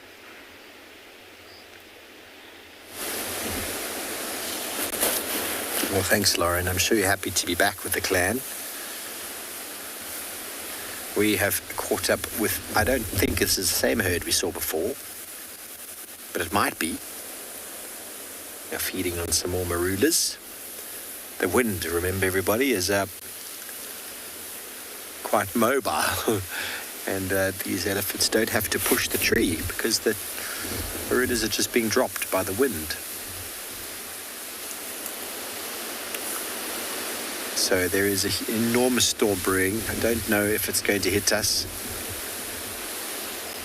We've had a little bit of rain. There's been a lot of lightning in the distance, but it seems like it might be just slipping past. There's definitely a lot happening in the south from where we are. In the west, towards the mountain.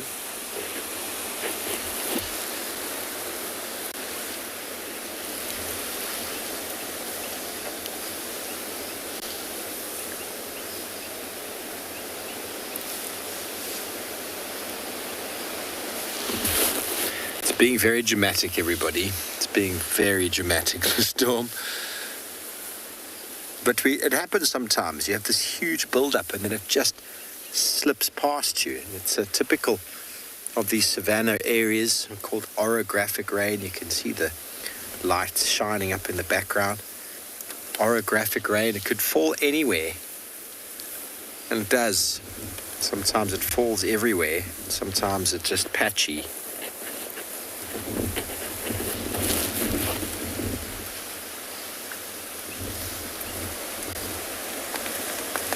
Here comes the rain. Talking about the patchiness. Okay. Here it comes. Okay, I think we're going to start heading on home because that storm we were talking about is about to break. So good luck, Lauren, at the den. I wonder how long she's going to sit there for, but we're going to send you over to the west to Tsalu Kalahari, who I don't think has any rain.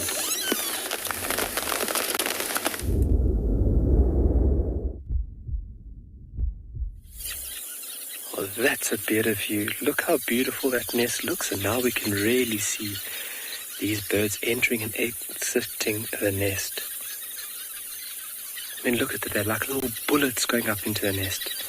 So you got to think about the precision, because the bird is flying up, giving enough thrust to push it upright against gravity. And then just before it hits the entrance, it's closing its wings and it's holding on, pushing its legs out, and then its claws are grabbing on the inner side of the nest or the entrance.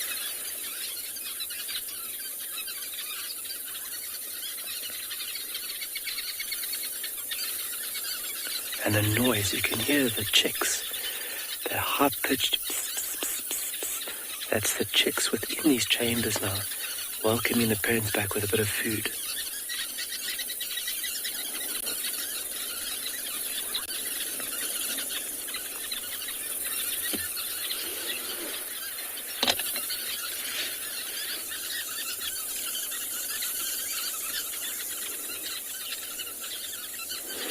I need to do a bit of maintenance. So I'm sure... Oh! That was a pygmy falcon that came through here very quickly. So I'm sure I've mentioned before, but why not again? So if you look at this structure, everything is held together via... Wow, I don't even know. So there's no knots. There's no glue holding this mammoth nest together. All that material you can see is basically pinched and wedged into other pieces of material. And if you see there, each one of those pieces of grass has been collected by one bird. So one bird flying off collecting one piece of grass. Not two, not three, one. Bringing it back and finding the perfect spot to add on to this mammoth nest.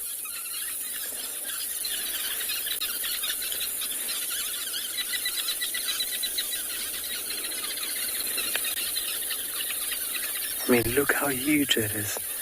And it makes the landscape look small from this distance, and Morgan giving us a very nice view, as well as perfect sight of how to see this structure.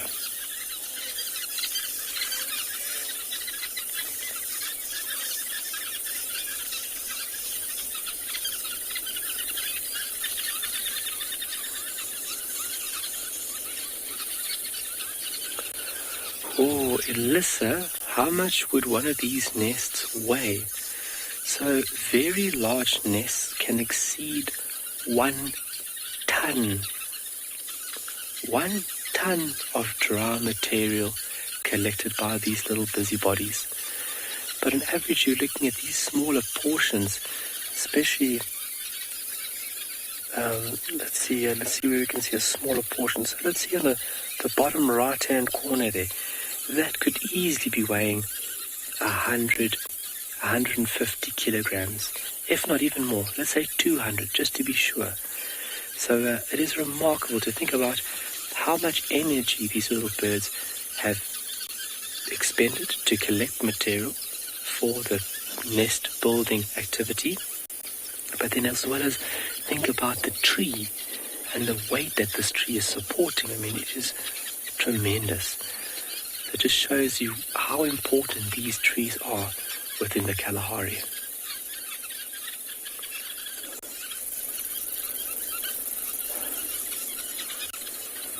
There's more lining up over here, Morgan.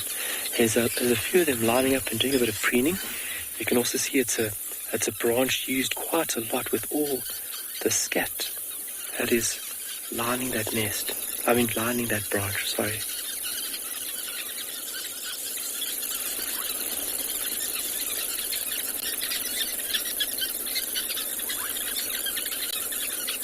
You can see the beak is very distinctive. It's got like a bluey grey colour to it. And then around the back end of the beak, or near the bird's face, you can see this almost dark ring that encases the beak meeting the face. Tiny bib presented as well. And if you look very closely there, you can see these beautiful little scale-like feathers just under the wing. Look how beautiful that is. Stunning.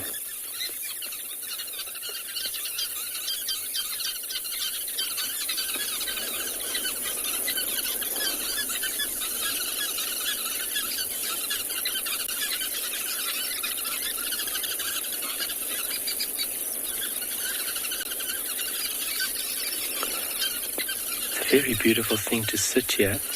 It's by far one of my favorite things to do with guests. While on Swalu, and sitting here with a gin and tonic and conversing lightly and enjoying these sounds is such a special thing. Well, just an update there. Unfortunately, everybody else is rained out, and you guys are stuck with us. But that's a good thing. There's nothing wrong with that. Got the sights and the sounds to enjoy.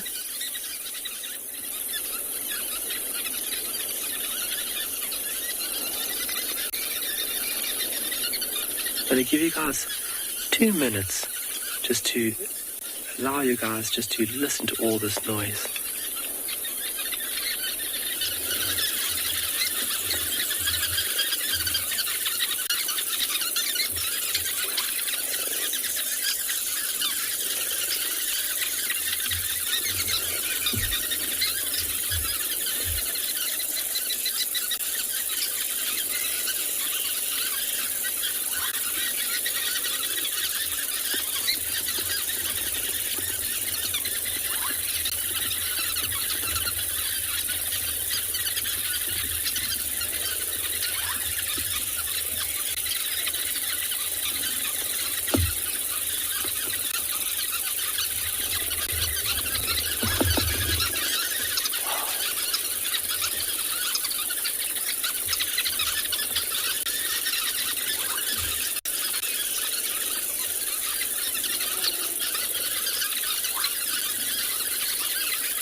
When I first got to 12, I couldn't believe the size of these nests. I had read about sociable weavers when I was guiding in the Eastern Cape, but when I got here and I saw them,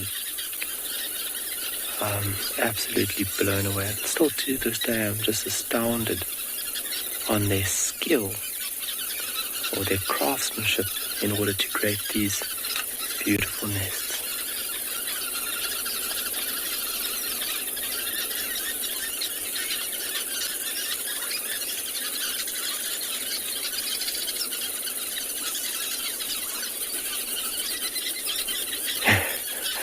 There is almost more nest than tree. But if you look at the nest, so a lot of people ask, isn't the tree negatively affected? So in conjunction, the nest is working with the tree and the tree with the nest.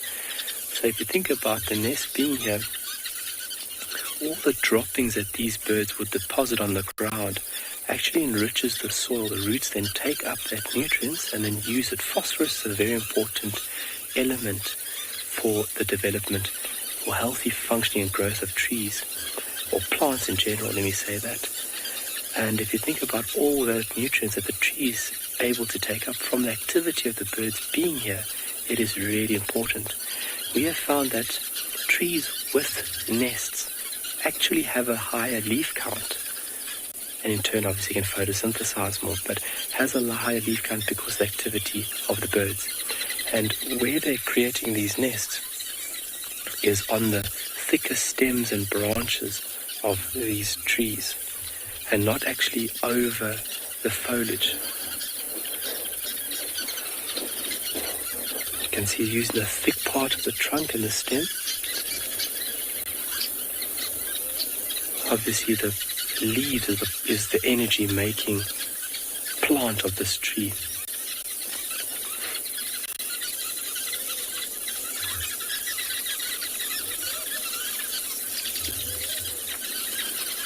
Wow, the wings as they quickly take off.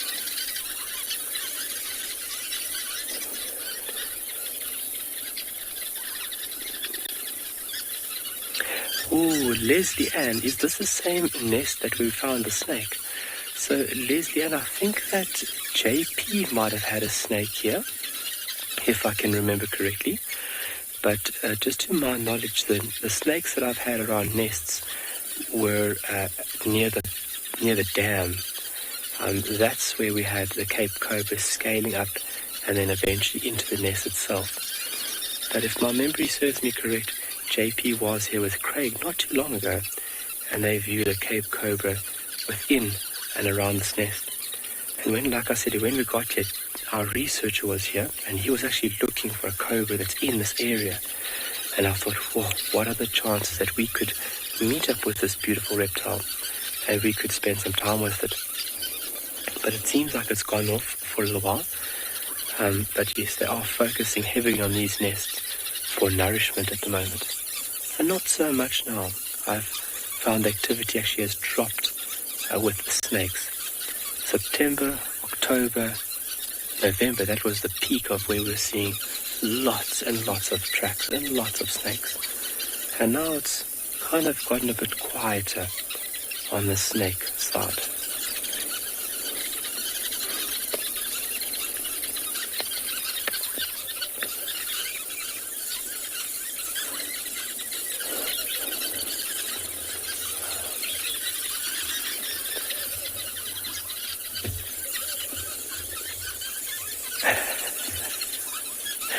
Bernie, I could watch and sit all day and watch them fly in and out.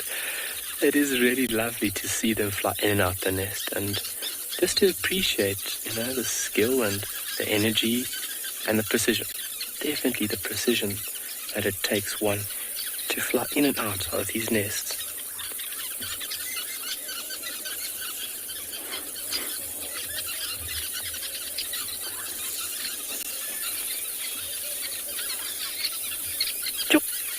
And I mean, they're not doing it slowly.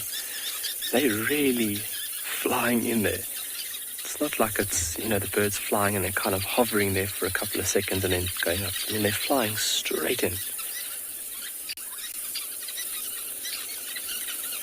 And the reflexes are lightning quick.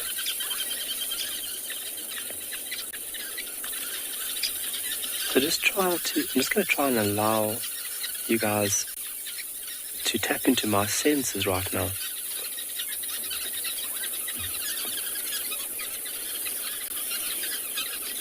I didn't catch the viewer's name, but I did catch the message.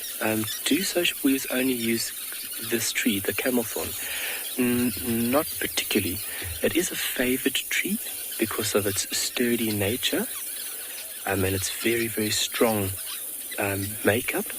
But social weavers would also use shepherd's tree. They would also use silver cluster leaves. They would even use windmills at times. Anywhere with these birds, a colony can establish a bit of material to start a nest, they will do it. If you ever have the privilege of driving through the Northern Cape, when you get high into Northern Cape, you'll see a very distinctive sight as you're driving on the national roads.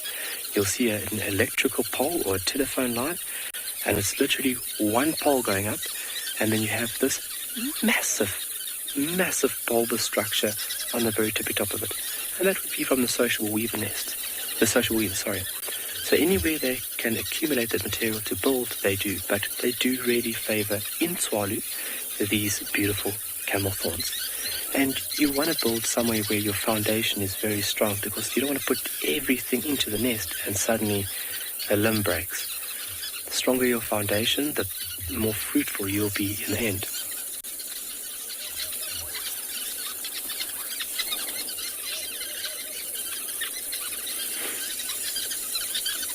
So it's amazing to think about birds and their variations. So if you look at social weavers, there's actually a slight variation in colour and weight as you go into southern Africa. You find them in the Northern Cape, so it's the northern part of South Africa, and then you find them going to a bit of Botswana, the southwestern corner, and then they shoot northwest into Namibia, and they basically go up the central part of Namibia. And there is actually a variance of these birds, but all display the same behavior of building these elaborate nests.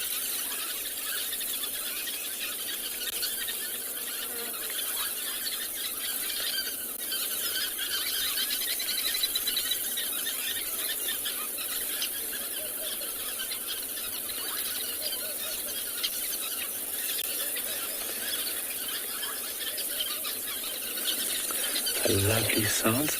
So, like I said, I want to try and allow you guys to tap into my senses right now. I find that using one's senses in the bush is a very important tool, and also it enriches the experience. So you guys can hear the lovely sounds made by these birds. You can see the wonderful views that Morgan is busy giving us. But then if you look at the other element of here is a sense of smell. And the smell that I'm getting here is this beautiful, sweet, but almost like a musty, soury type smell, but a very, very pungent but very, very strong odor. And that's from the accumulation of all the sour grass in this area. So it enriches the nostrils and almost relaxes you along with the sound. And then the cool of the night is starting to set in now. So now the temperature has obviously the sun's released its grip, and now the land is starting to lose its heat at a very, very quick rate. And basically the cold of the night is starting to set. So even my legs now are starting to feel a little chilly. And even my back, I can feel behind on my neck, and my neck hairs, I can feel the cool breeze starting just gently. That's basically the onset of night starting.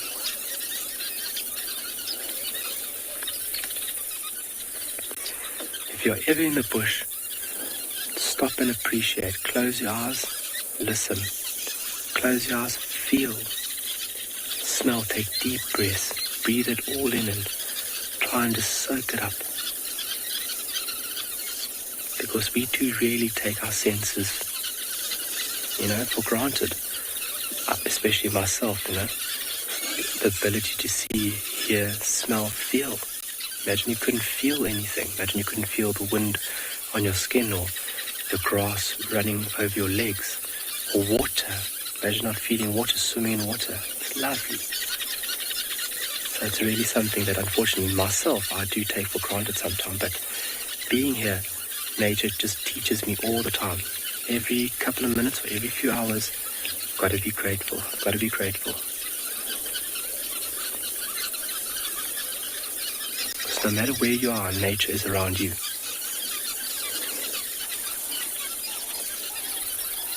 You can see the setting sun, that just the top part of this canopy is illuminated, giving this beautiful broken glow within the top parts of the tree.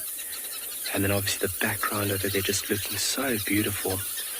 The shadows being casted now from the mountain. Those long shadows now are starting to really stretch out the landscape.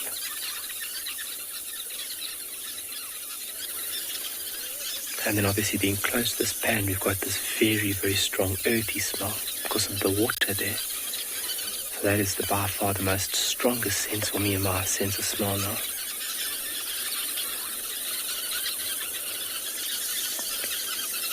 You can hear the armored ground crickets busy calling around as well, looking for mates.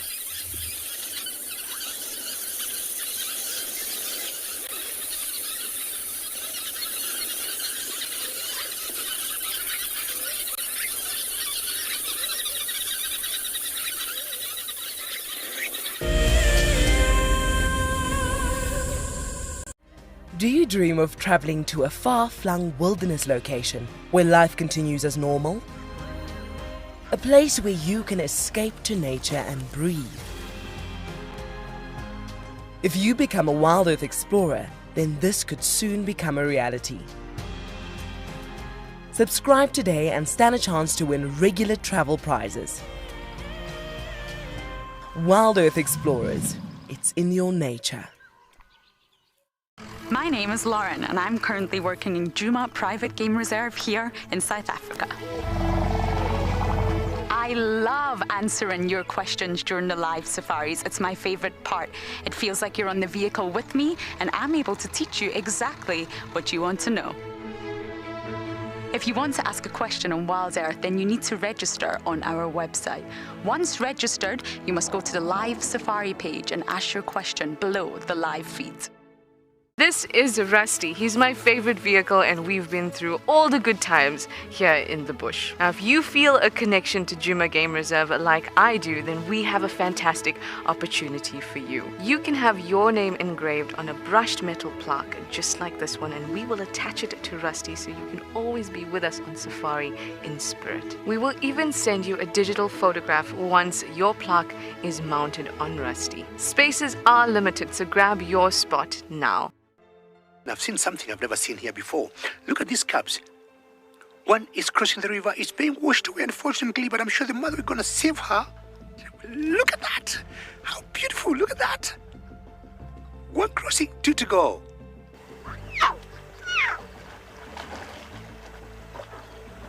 How cool is this? Expect the unexpected here on Wild Earth. daily. Hi, I'm Damon, and I come to you live every day from and beyond Phinda Private Game Reserve here in South Africa. I think the most underrated wild animal is the buffalo, and I think many people want to see them because they're a member of the Big Five. But then once it's ticked off the list, it's on to go and look for things like big cats or herds of elephants. It's quite a sensory overload, taking in their smell and the sounds of them moving around you. Catch up with the guides daily here on Wild Earth.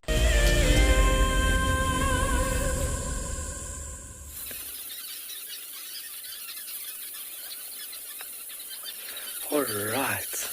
Well, what a lovely opportunity we have to wind down and settle in for the night. And spending, extended period of time, just like we've seen with Safari Live, spending time and really allowing one to view and understand the complexities of nature is very important. And what a treat it is that we could sit here with these birds and enjoy all nature around us, including the birds.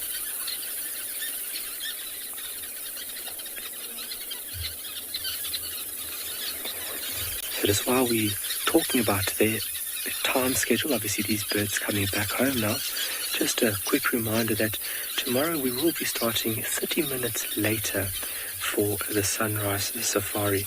So we will be kicking off, we will be jumping on board at 6 and not 5:30. So Safari Live jumping on board at 6 a.m. Central African time tomorrow. A little change, just keeping aligned with the beautiful circumnavigation of the sun, and just so we can have the best opportunities to view animals.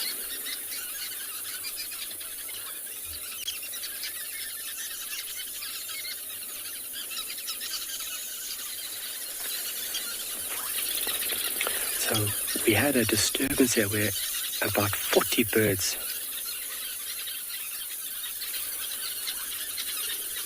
Moyeni, that's a very good question that you've asked there. Do they ever catch fire in hot, dry weather?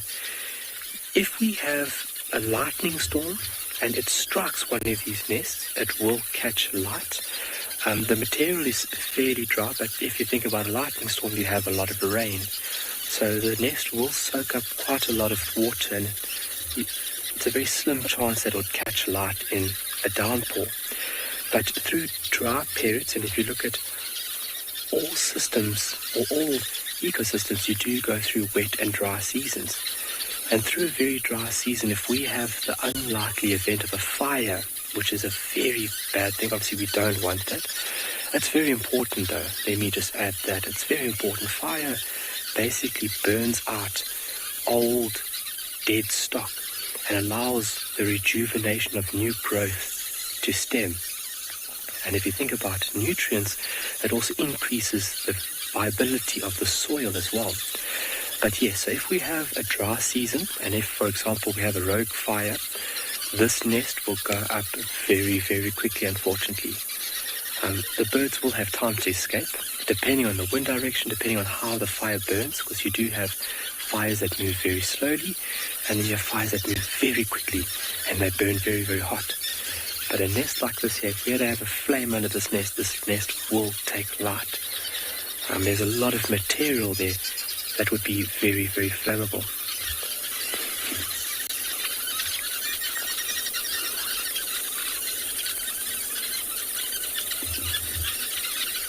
But a great question, a great thought process there, thinking about fire. And fire is very important. If you look at the fynbos is a vegetative group in the Cape, in the Western Cape of South Africa. Some of that vegetation actually needs fire every couple of years in order to seed or germinate seeds. They've got special fire casing seed capsules that need hot fire in order to open up. And then if you think about the ash and all the stuff, all the debris on the ground after fire, that is viable nutrients for a new germinating seed.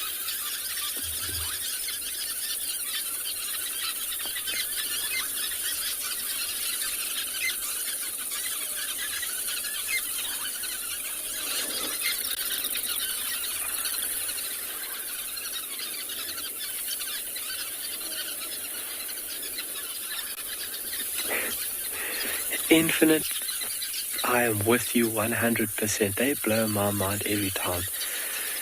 You would think that you'd come here and you'd say, oh, it's just a sociable weaver nest. But every time I have the luxury of sitting here and observing, I'm just astounded each and every time. And it's a wonderful comment that you made, the Infinite. Thank you very much. It's a very beautiful comment. Well, burning a lot of energy, busy finding the right entrance. You can see that bird was a little bit confused there, trying to find out which nest was it. Which nest was it?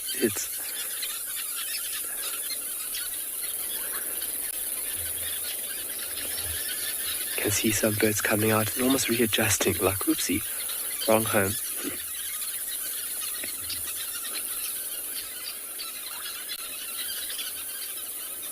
Absolutely beautiful. And look how much the light has changed just within 5 minutes.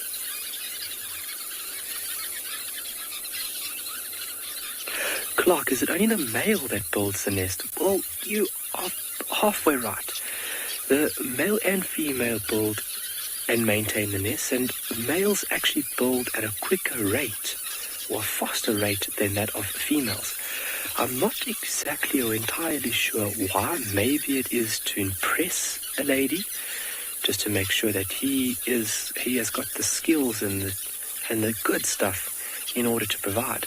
But both male and female will maintain and continuously add on to these structures. So you'll see generation after generation of birds will accumulate and apply material here onto this one nest.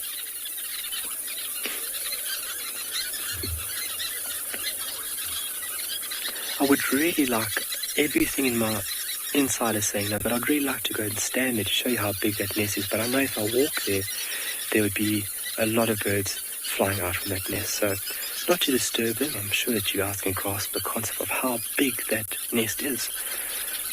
Obviously, we are not here to disturb and alter. As I like to say, we're just passing through. You'll find the next 20 or so minutes there'll be a quick dip. Everybody will go still.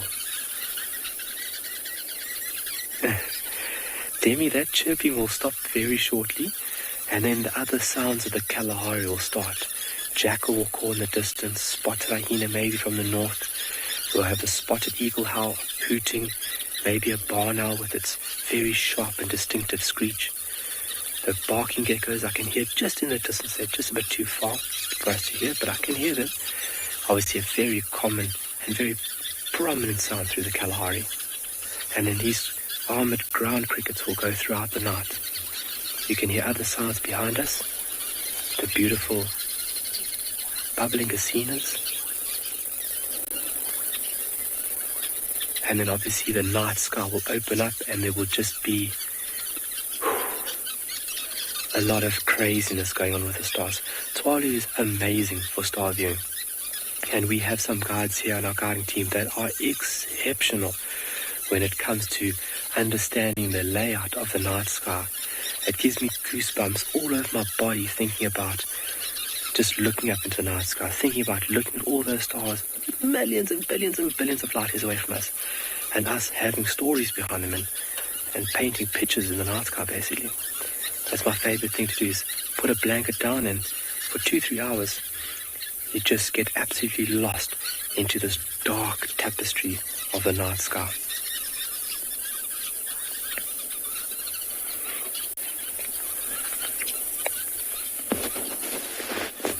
Look there, it's starting to quiet down now. How sudden was that?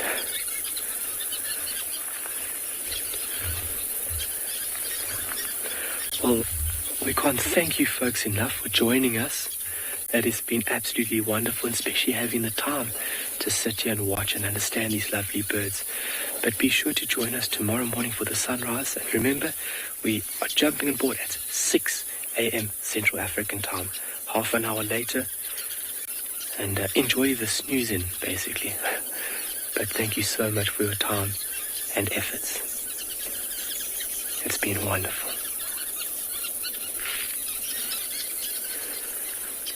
The sounds now are starting to slow down. You can hear there's not so much chirping. Everybody's found their place. And now it's time to go to sleep. There'll be a little chit-chattering throughout the night, but not too much, especially if there's no disturbance. We'll see you folks tomorrow morning.